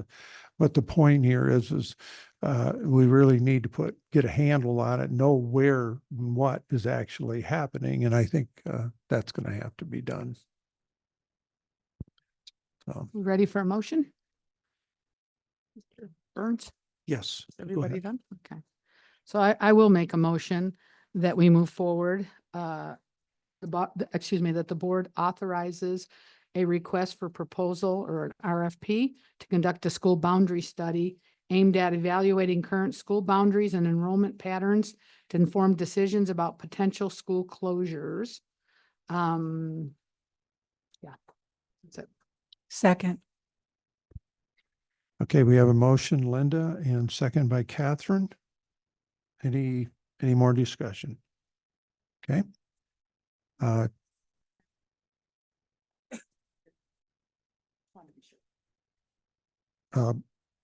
Okay, I'll call for the vote. All in favor, say aye. Aye. Aye. Opposed? Passes unanimous. Okay, do board reports. And that will be information, discussion, brief updates from the board regarding district committees to which they are assigned. But I heard somebody while we were on a training on the weekend, we were in Elko, 4 of us were. And one in particular, I think, was impacted and quite a bit. Catherine, I want you to start this off. You're NASB, and that's what this was. Okay, well, actually, Yvonne's kind of taking over that thing, but I really have struggled with this whole NASB thing, just based on some professional development that I've gotten, and it just didn't sit well with me. However, this last thing we went to, the speaker was an incredible man, and he had some very good points. And I guess what I got from it is not so much that you can't stick to your beliefs, whatever, but it's really how you do it. And so it was really helpful to me in that regard. It was a good thing. I didn't see it coming. Thank you. I didn't either. Yvonne? Yes, thank you. So I want to start, I've been attending some of the back to school nights, and I've had the opportunity to do that, and it's been really fun to see parents and teachers and everybody back to school. It's been really, really enjoyable. I did have the opportunity to attend the NASB Joint Committee meeting on Friday afternoon, and we talked about their focus for legislative issues, and I just wanted to share that with the board so that you guys know what NASB's looking at fighting for school districts. Very good. So the main things that they're going to be focusing on is, of course, safety. They also are looking at cell phone policies and the importance of local control for that. There's talk that legislature wants to make a blanket decision, and NASB does not want that. They want each individual district to have that autonomy to make those decisions. And I think that's really important because they see the need for districts to make those decisions. For most of what a district decides, it needs to be district decisions. So I'm really grateful that NASB is fighting for those decisions for us. And the training that we did on Saturday was, like Catherine said, it was really awesome. The presenter's name was Thomas L. Alsbury, and he did a great job. He talked to us about board governance, and it was really neat to hear all of his insights. And one of the things that I think we all came away with was that we need to do a board evaluation. And I thought that was a great idea and something that we need to look at doing. So thank you. Thank you, Linda. No, I wanted the 3 of you because you were on that. Yeah.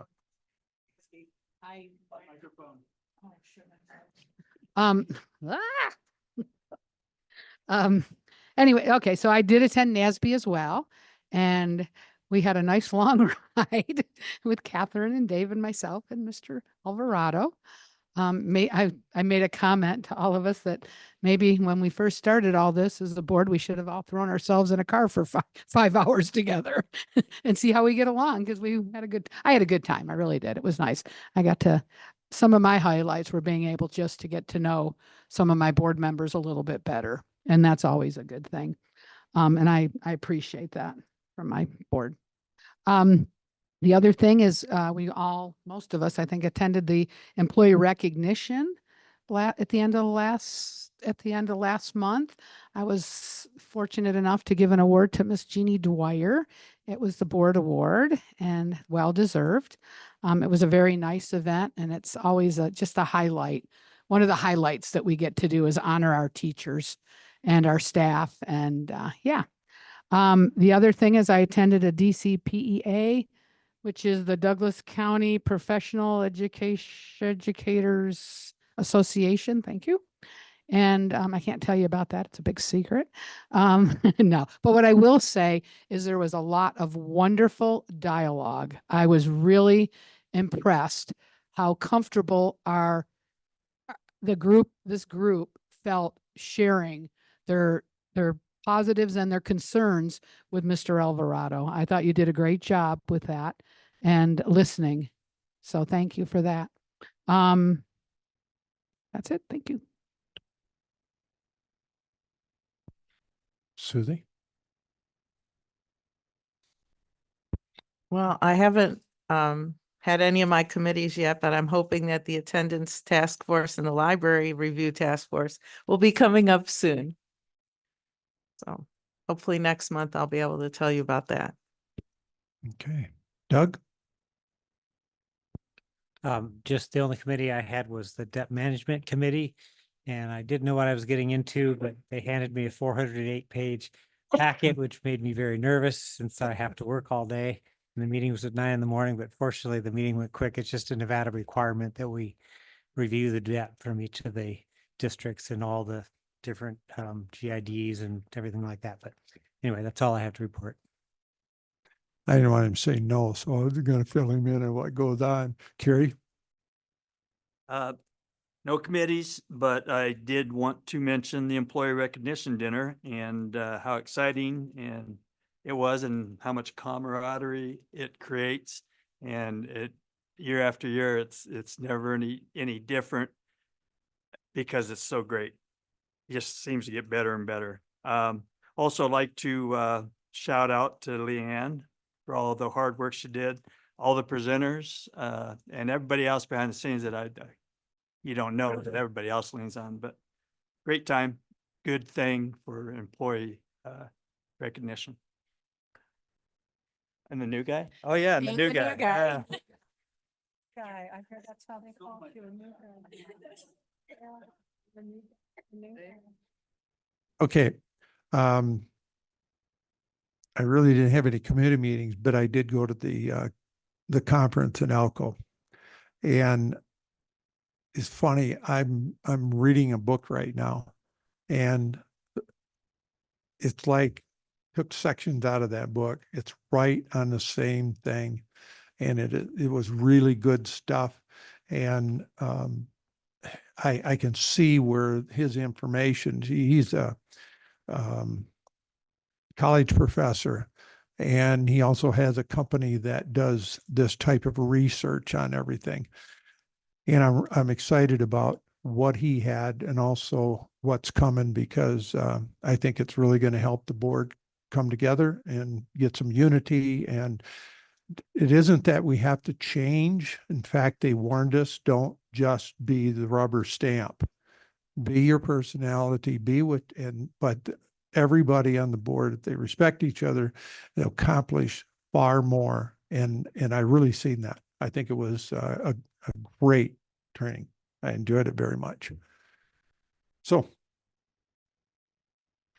did you want to say anything? You were there. I'm next, Dave. You're next? So I'll yeah. let you go there then. All right. For my second superintendent report, a lot has happened since August 13th, our first board meeting for this school year. So before I get started, I just want to say thank you to my cabinet team that is present here today. If we can get everybody in the audience just to give them a round of applause. This is a great group of people who work their tails off for DCSD, this community, and most importantly, all of our students. So thank you to each one of you. I appreciate you. So I had an opportunity to kick off the first day of school. We piled, and when I say we, the cabinet team, including Annie, piled in the Suburban. We went to every school site, got to talk with administrators, got to see kids on their first day of school. Man, what a great feeling that was. A lot of excited people in Douglas County, a lot of just happy faces, people laughing, people having a good time, and just prepare to have a great school year. And so that's what I anticipate out of the 24-25 school year. In addition to that, I attended a Rotary meeting. It was nice to meet that group of people. They do a lot for our students in our school district. I had the opportunity of serving breakfast at 2 school sites. I did that over at Jacks Valley Elementary School, as well as George Whittle High School. I can tell you I served a lot more breakfasts at Jacks Valley. And what I heard at George Wattell is those kids really wish we were still giving out free breakfasts and lunch. Their numbers got reduced from about 75, 80 meals for breakfast to about 24. So that's the impact. I just want you to know what those numbers are. And as I walked around the gym and talking to kids in the cafeteria, they said, man, I wish we had free meals this year. So that I know that's something that the legislation will talk about in the upcoming biennium. I also had the opportunity to do some site instructional walks. So I went to Douglas High School, saw some math classrooms, saw some phenomenal teaching. I will be going back there to see science classrooms. I've also visited CVMS, Powaloo, many other school sites. I've attended multiple back to school nights. It's not easy when you're double booked for back to school night. I'll tell you that.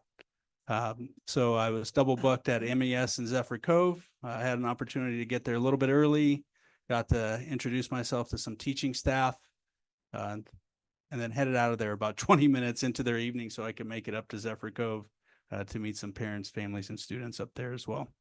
And there I was also the butt of that joke. I was called the new guy by many kids because thanks to Sean Ryan for setting the stage on that one. I also had the opportunity to drive our trustees out to balanced governance training out in Alco. Man, what a long desert we have here in Nevada. And there's some cattle mixed in there, and I don't know where they're getting their feed. But they're just a few cattle just out in the middle of nowhere. But at the training, it was great to learn from Professor Alford, as I'll call him, just because he did a lot of teaching with us. I think what he helped us to understand is that we do need some framework, some systems and some structure within our governance team. And we have to self-evaluate, just as Yvonne mentioned earlier. So I'm looking forward to that process. It may be a good idea for the board to consider hiring him or another consultant to do that work with us. It's just so involved, right? And that may require special meetings. And I know the community doesn't like special meetings, but unfortunately, that is a tool that the board does need to utilize. I want to acknowledge that I hear what you're saying about the time frame for special meetings, and we will do our best in the future when those meetings are needed to hold those at 4 p.m. or later. At my hiring, I talked about deploying a survey and doing that in September. I can tell you my focus since I've arrived here in Douglas County is to meet our people and develop relationships. So I am delayed in our survey development, and I know some of you are expecting that. That work is happening this month. I'm going to push it out about 30 to 45 days. So just know that's coming down the road. I just wanted to acknowledge that because I did tell everybody that would be coming out in September. Out of my 100-day plan, I'm in day 44. So I am listening and I'm learning a lot about Douglas County School District. And every time I interact with a student, I am just very impressed on how articulate, how they are effective communicators. I got to see that over at Carson Valley Middle School today as I visited classrooms. I got to see science classrooms there today. And one of the teachers was talking about effective communication. And it was nice to see the students responding in that manner. To finish this up, I do want to congratulate Ender Dempsey for being selected our first student board member. You did a great job tonight. Looking forward to all our future meetings and seeing how much information you bring back from not only George Wattell, but also Aspire High School. So I will connect you with the other students that applied for this position, and hopefully they can get you the information you need to share out here. But thank you all for your warm welcome. Could I add something to that?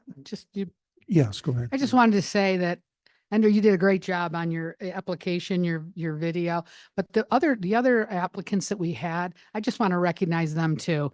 It was really hard. Have we got some fantastic young people in our school district that are well-spoken, and they also, everyone that applied did a great job. It was a really tough decision, but good job to you as well. Thank you. I can't tell you how much time I spent on that. Had no idea going into it, but it was an extremely tough task. Congratulations. Last item I want to share is we did receive a donation. So $1,200 was donated to to CCMES. And that will be split. $1,000 will go to PTO and $200 to community support funds to help students in need. And Annie, did we have a donor name for that? Anonymous donor.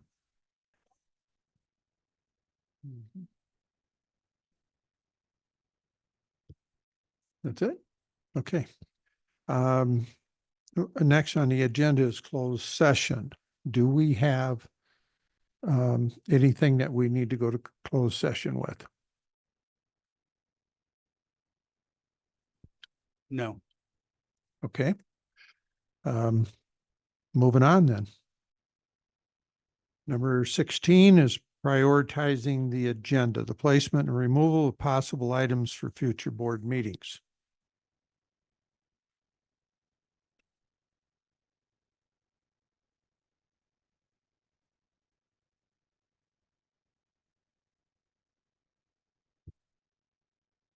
The board will seek request from its members for items to be placed on and or removed from future meeting agendas in accordance with its bylaws. The board will discuss all agenda items on the list, prioritize those it wishes to come forward at the next board meeting and or vote to remove items completely from the list. Yvonne? I noticed on here that, and maybe my question was answered last month and I just got a really bad memory and don't remember, but the task force that are on this prioritization chart that are assigned to the superintendent, is that something that you are putting together, Yeah, let me review that. the non-committees? Yeah. So the library task force that's been assigned to Ed Services, I've met with Shannon and Leslie, and they will take the next steps with putting together that task force and then setting up the meetings. For CTE, we've scheduled CTE tours for all the trustees. Those will begin tomorrow. The second round is on Thursday. If a third round is needed, we would do that on a Friday. I know some trustees are not available to do that, but at any future time they would like to do that, I'll set that up with Cade. And we'll tour first before we put together a task force. Yeah, I just want to focus our task force, and there's no better way to do that than you to actually see the programs so we can set direction.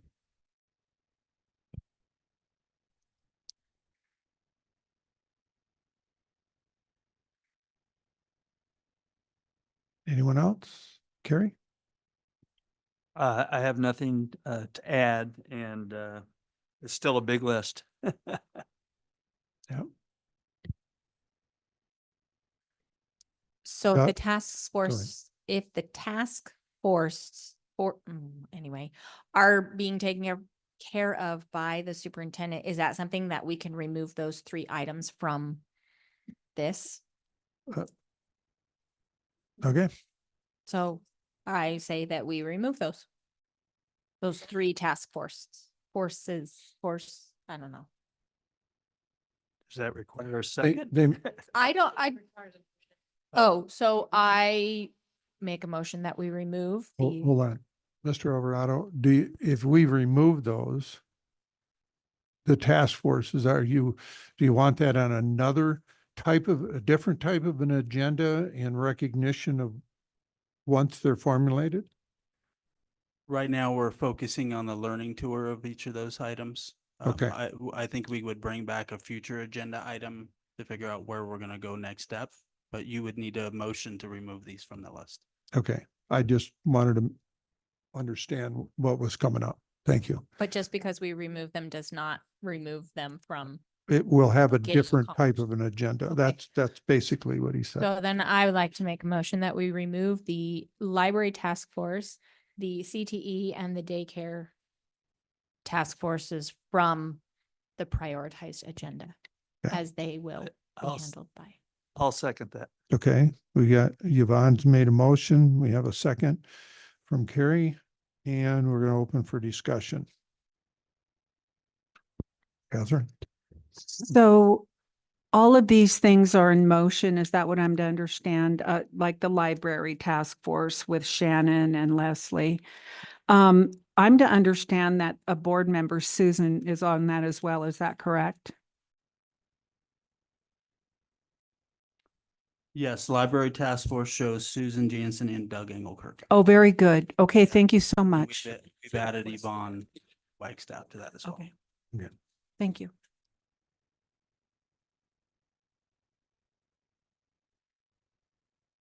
Okay, we have a motion and a second. Any further discussion? Okay, call for the vote. All in favor of removing and following the motion, say aye. Aye. Aye. Opposed? Pass unanimous, 7-0. Any more on prioritizing agenda placement and removal and or removal? Anything else? Are you ready to start discussing self-eval, or do you want to wait until January for that? Board self-evaluation. I I think we need to wait just because there's no one's coming in. I would think you'd do the whole thing. I would agree with that. Yeah.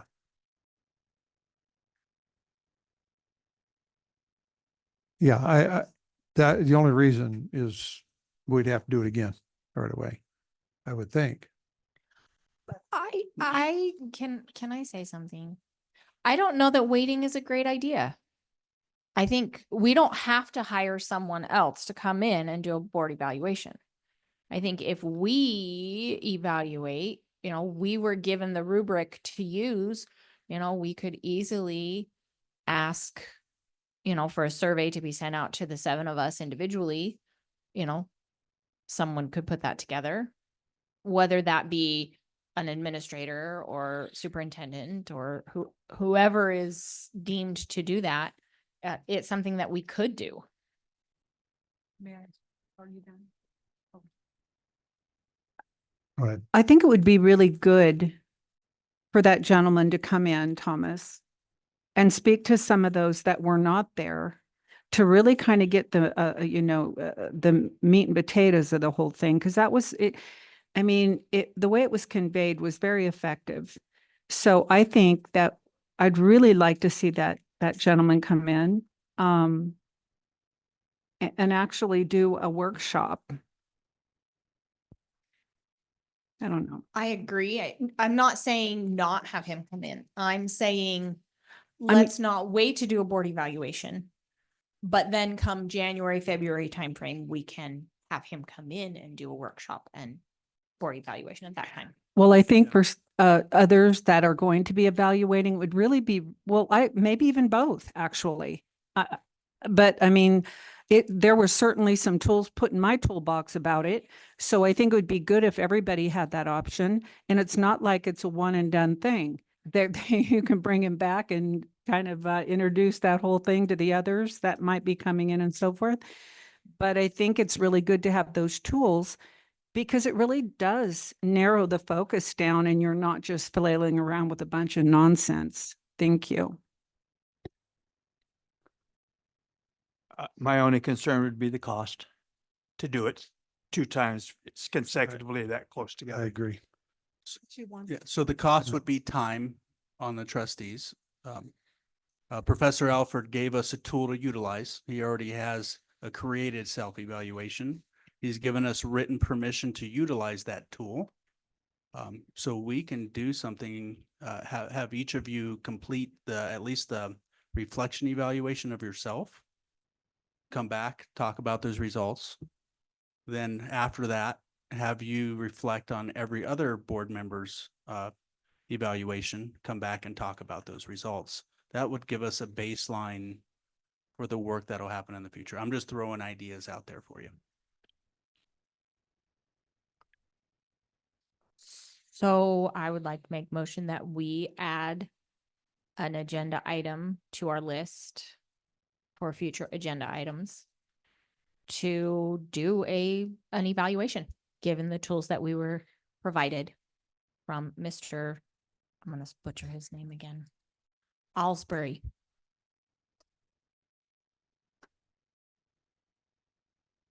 That's okay. They call you the new guy, so why not?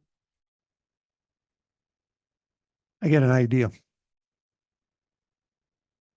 If we do this after the election, knowing who is on that, we do it before the first of the year, but after the election.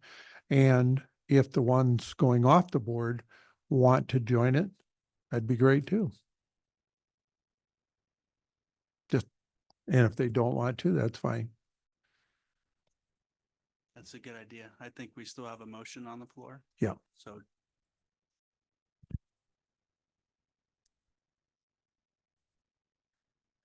Nobody wants to self-evaluate?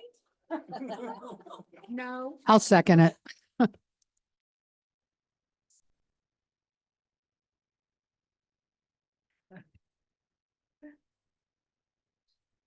We have a motion. We have a second. Seconded it. so- Yeah, okay. Yeah. Yes. Future agenda. Yep. We put it on the future agenda. That's it. So let's move on. Yeah, because there's a couple of things we probably should check a little bit more into before we finalize it. Yeah, so. Okay, anything else on the agenda? Anything else on the discussion? Yeah, I don't. Anything else on the discussion? Okay, I'll call for the vote. Vote. There's no vote. I'm sorry. I'm so used to that, just choo. All right, so it's on the agenda. We will go to public comment. Please be respectful. Do not call out anybody's name. You want to reference something, that's fine. Please do not call out anybody by name. And public comment.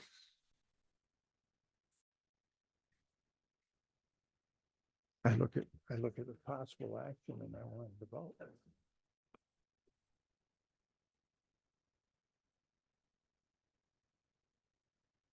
Thank you.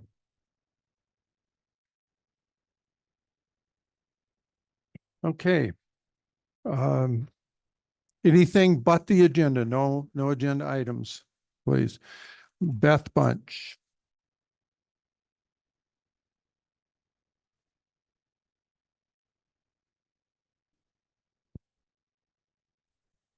It's freezing in here. Anyway, Beth Bunch, and I want to bring up a malady that's shown up in our county the day after the election of the new trustees. And it's called trustee derangement syndrome, and I'll herein refer it as TDS. Symptoms are lack of logic, failure to grasp facts, and also denial of facts, nastiness, hypocrisy, creators of false narratives, and or spreading them, obsessive self-delusion, distorted opinion, irrational hatred, extreme emotion, easily triggered, unable to make simple decisions. And an example of that is when there was a decision to be made at a board meeting and the three trustees, despite guidance and input from the general counsel, they got up out of the meeting, which was a violation of open meeting, and had a private consultation with their handler. They came back and made the decision that wasn't expedient, but political. And that just causes more polarization among the board. Proclivity to send hundreds of insulting and disgusting anonymous texts, letters, emails. Kudos at least for those who put a name to their love letters. Cowardness, making threats, and or threatening behavior.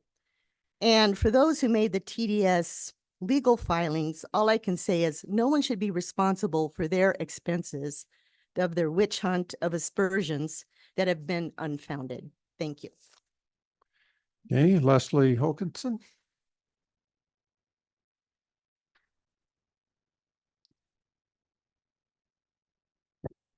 Leslie Hoganson for record, and I am going to go past a minute and a half. I was ashamed of every trustee, especially of our superintendent, for not defending one female student, daughter, mother, wife, past, present, or future, from a past speaker calling Kamala Harris a slut whore and banging Willie Brown as a mattress mistress, implying that women can't get to the top of their fields with their God-given brains and hard work. This man wearing a military service shirt is degrading and political at the least. He also said he would rather vote for a 34 convicted felon. This summer, I was in Normandy, France, and saw the 9,000 plus crosses at the American Cemetery and walked on Omaha Beach. We were given a letter and brings tears to my eyes when I read it because it reminded me of what our past president, who was a 34 felon convicted sexual predator, has called the brave souls as suckers and losers. I'm going to read this letter now. Please do not stop me. Dear veteran, I'm writing to say thank you. And through me, there are thousands of children speaking thousands to thousands of veterans.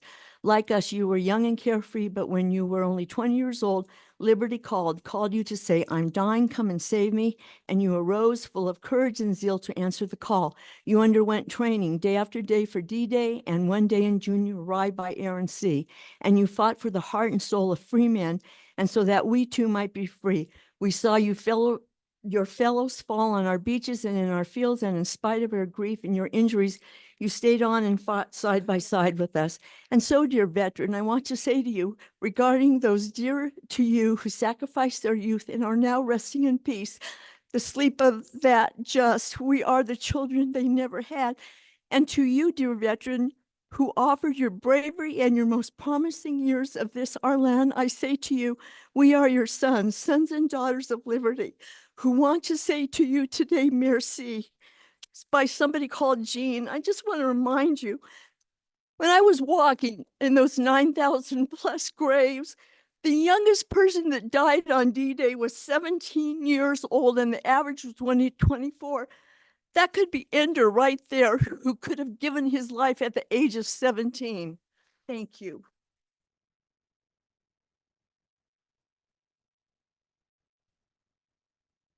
Marty Swisher.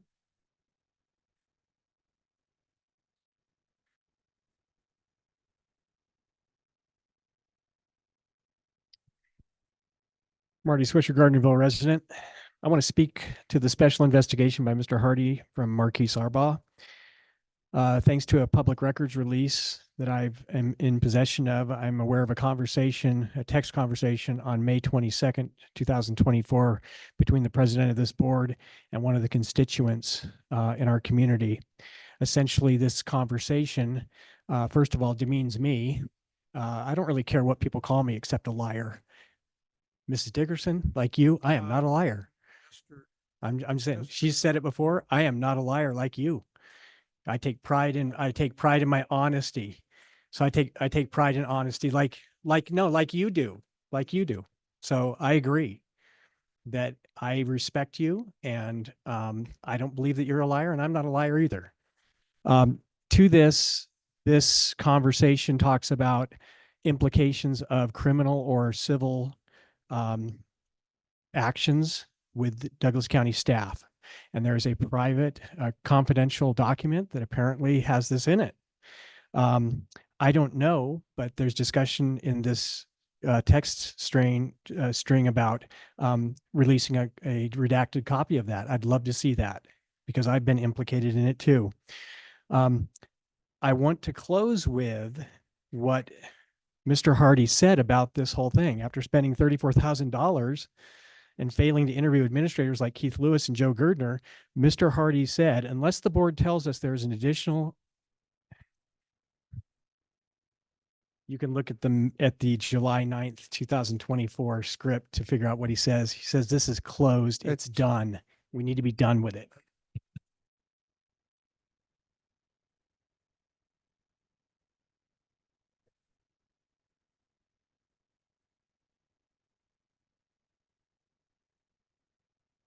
Can you hear me now?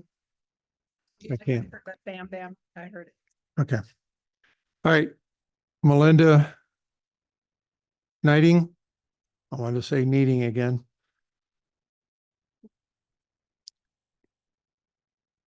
I just wanted to take the time to, first of all, thank Mr. Alvarado. Thanks for hearing the public and ensuring that the next meetings will be held when everyone can. I think people are desperate to be heard, and I wanted to just thank you for that. That was awesome. And I'm so happy to have our student representative.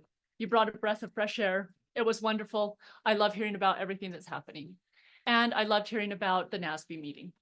I think that was great. I think how needed. That was wonderful. So thanks for all of those things. Okay, thank you. Mrs. Miller.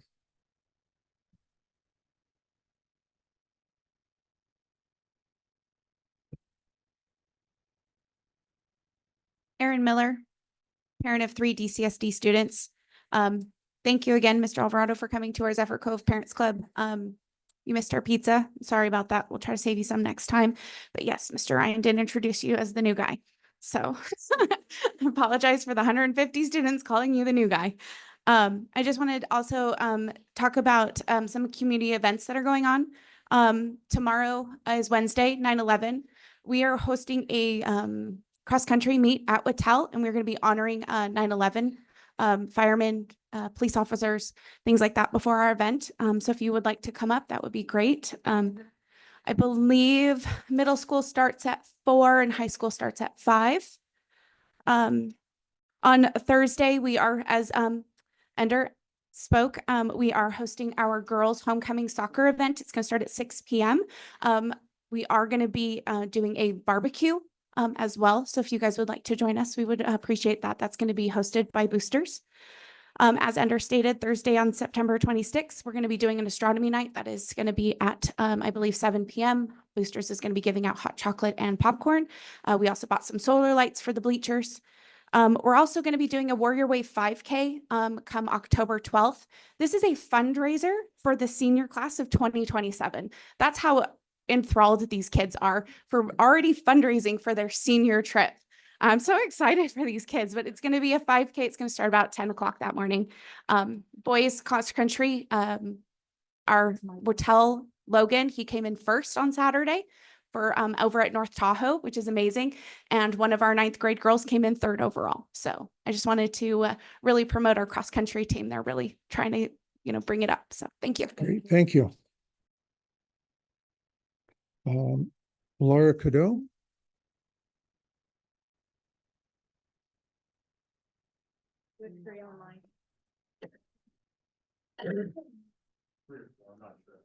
Yeah.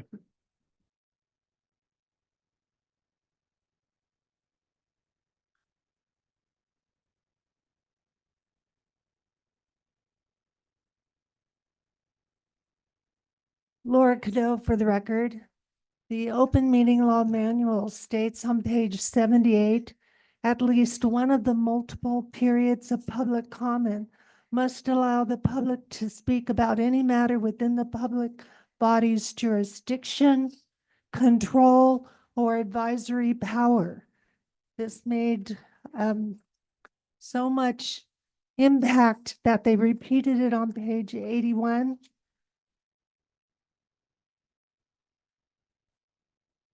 And unfortunately, that's not coming up for me, but it in essence says the same thing. I would like to remind the president that that is an OML that you are supposed to be enforcing, that the person who spoke at the second public comment meeting at the last regular meeting, the first speaker was out of line. He not only violated OML requirements, but he violated your own decorum statement and you said nothing. As Ms. Holkerson pointed out, none of you did. Where was our legal counsel when this man was making sexist, offensive, and derogative remarks? It was uncalled for and you should have taken command before anybody even got out of the audience to tell you to restrict him. I am ashamed of you, ashamed of legal counsel. And yes, I think that every trustee here should have stood up and made a comment and shut him down. Thank you. Shameful. Okay, we got 3 online. Or whatever number. Hi, Colin Burrows for the record. This new school board majority has spent more than double the legal fees of any similarly sized county in our state, $380,000. which is shockingly excessive. And for what? They've incurred $120,000 in legal costs because 4 political board members refused to comply with open meeting laws. They tried to cover up their illegal actions of harassing past directors and administrators. An entirely avoidable expense and a horrible thing to do to human beings who were born and raised and worked in this county. Given the recent budget cuts, it's disappointing that the board and superintendent opted for a special meeting last week with one agenda item instead of addressing it here in the regular session. This is a blatant waste of taxpayer money. It's also concerning that Joey Gilbert's law firm can't even define the difference between a bylaw and a policy. Step 1 of contacting legal counsel policy is a good, important start. Step 2 should be to hire a law firm with actual experience in educational law that knows open meeting law. Thank you.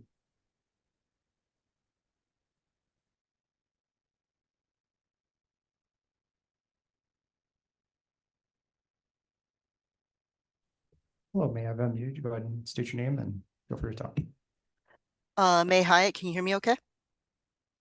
Yes, ma'am. My name is May Hyatt. I speak for myself and only myself as a parent and veteran teacher. I'd like to talk about how earlier Officer Meyer, a campus SRO, presented data regarding the students on campus. He praised the efforts of social workers and other support staff on campus that help students who, quote, are having a bad day, end quote.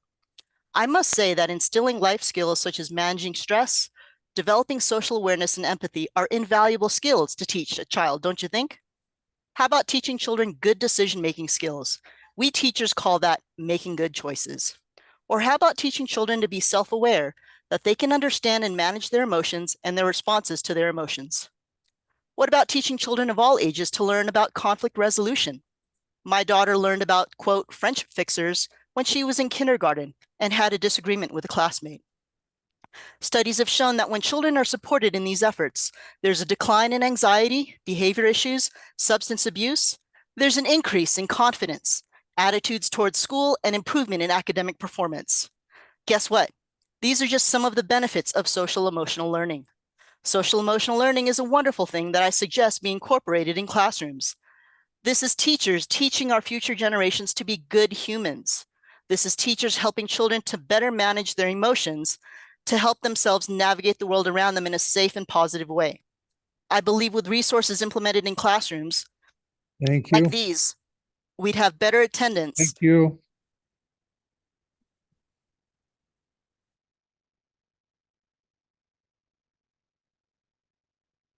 The last person who's dialed in twice, I think it's the gentleman who spoke.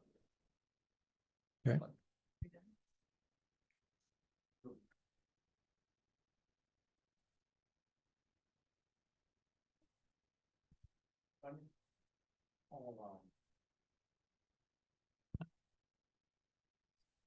Courtney Jeffries? Hi, can you hear me? Yes, ma'am. Go ahead. Perfect. So, for the record, parent and staff member of Douglas County School District. And once again, we are sitting up here debating what we are going to do to make this district run more smoothly. And we are talking about closing schools and bringing people in to, see where we can fix things. How about you start with what you need to start with? And that is putting money into our schools, into our staff. Look at the unemployment look at the employment for Douglas County. There are so many parents needed across the board for students that are in desperate need of one-on-ones, two-on-ones, parents that help students that need that assistance, but yet you cut their hours, don't pay them enough, and that is why we are losing staff. So think about that first. Quit paying Joey Gilbert, who, by the way, hasn't even been present at any board meeting, and Kendra can't even answer questions properly. So you need to look, you four need to look at what you are doing. You four need to stop wasting our money, and you need to put it into the schools, because so far you haven't done that. For 2 years, you have done nothing for these schools. All you have done is done political and stolen our money. So you better get used to how you say her name, Mr. Burns. Her name is Melinda Knighting, because she's going to be up there very soon. So learn her name.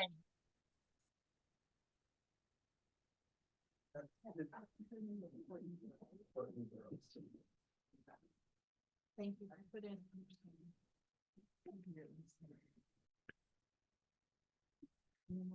Okay, we're good. Okay. Sorry, I signed up like Casey Rogers for the record. I'm going to read from American Frontline Doctors email that I get all the time. Once again, the World Health Organization, the WHO, has declared a global health emergency, this time for monkeypox. But let me not mince the words. This isn't about protecting your health. It's about advancing a sinister agenda of control, power, and global tyranny. When we've seen this script before with COVID-19, a virus with a 99.7% survival rate, the global elites orchestrated a pandemic to justify draconian measures under the guise of a medical emergency. They installed fear, forced compliance, and a push of a dangerous, untested jab as the solution.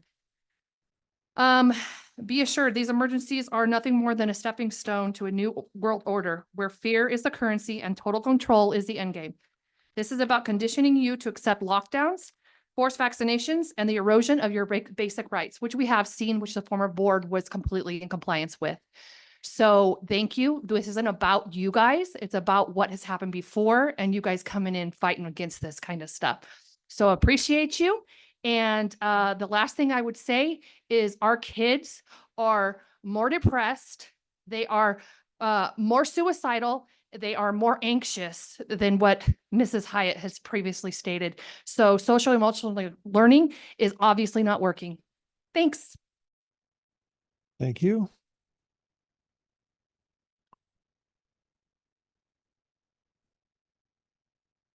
Adrian? Adrian Sawyer for the record, parent of 3 DCSD students. My daughter received this from her AP World teacher before school started this year, and I wanted to share it because it speaks to the dedication of teachers here and the academic achievements of our students. This is from Mr. Petit. Hello, everybody. I hope that you had a great summer, and I hope that you are all finished with this year's summer's assignments for all of your classes. I wanted to congratulate everyone on their AP exam performance. The average this year was 62%, and we had a 98%. Additionally, we had 22 out of 45 earn a 5. That pushed our overall average to 4.2 out of 5. These are great numbers, and everybody should feel very proud of themselves. If I can offer one piece of advice for the next year, here it is. Stay organized, get started on your work as soon as you get it. Most of you are taking multiple AP classes, and if you fall behind, it becomes difficult to catch up. Enjoy your last days off and make sure you come back to visit. I just wanted to share that because I know that's what we have here and it's amazing. And I hope that we all continue to embrace it and strive for it. Thank you. Thank you, Adrian. Anyone else? One online? Okay.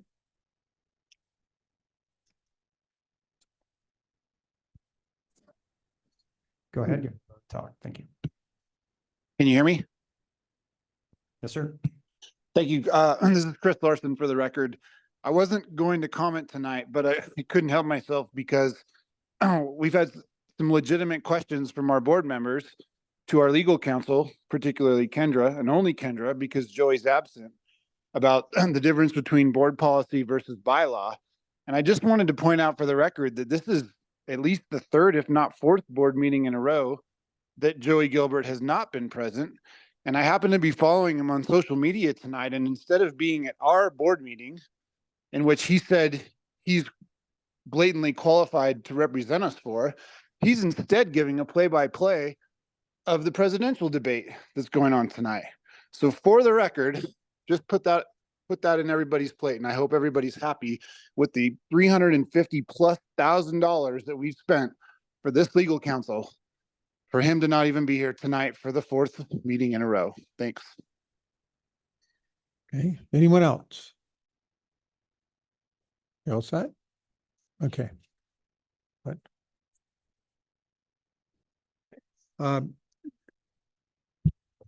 This one better? See, I can't hear myself on mine. I just want to say one thing. A couple of you come up and voice some things about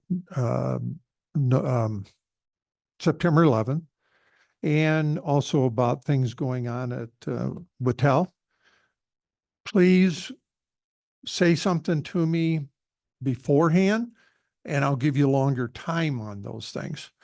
I don't want to cut you off on those things. So, you know, that was excellent. And I would definitely support those things when it comes to our military and everything that's gone on. So please, I have a right to, and I'll give you extra time because those are not necessarily the same thing as what we would normally have in here. So, okay. And that goes with anybody else. If you've got something that's on veterans and our students and things going on, just come up and see me. Give me a copy and just say, I'd like to say this, and I won't cut you off on it. So, okay. Thank you. Yes. And that's why I didn't, I know that my job is to be the clerk, but when we're talking about our veterans, I couldn't bring myself to hit that bell. I won't. And so then I guess I'll have to get sanctioned, but you know, whatever. Veterans matter to me and first responders. Thank you. Yeah. Thank you. And thank you for sharing, both of you, because we do want to know those things and we do want to hear on those. One thing about this valley is very patriotic, and we stand behind our military, our fire department, and our police department. And I want that to always continue. So, and with saying that, meeting is adjourned.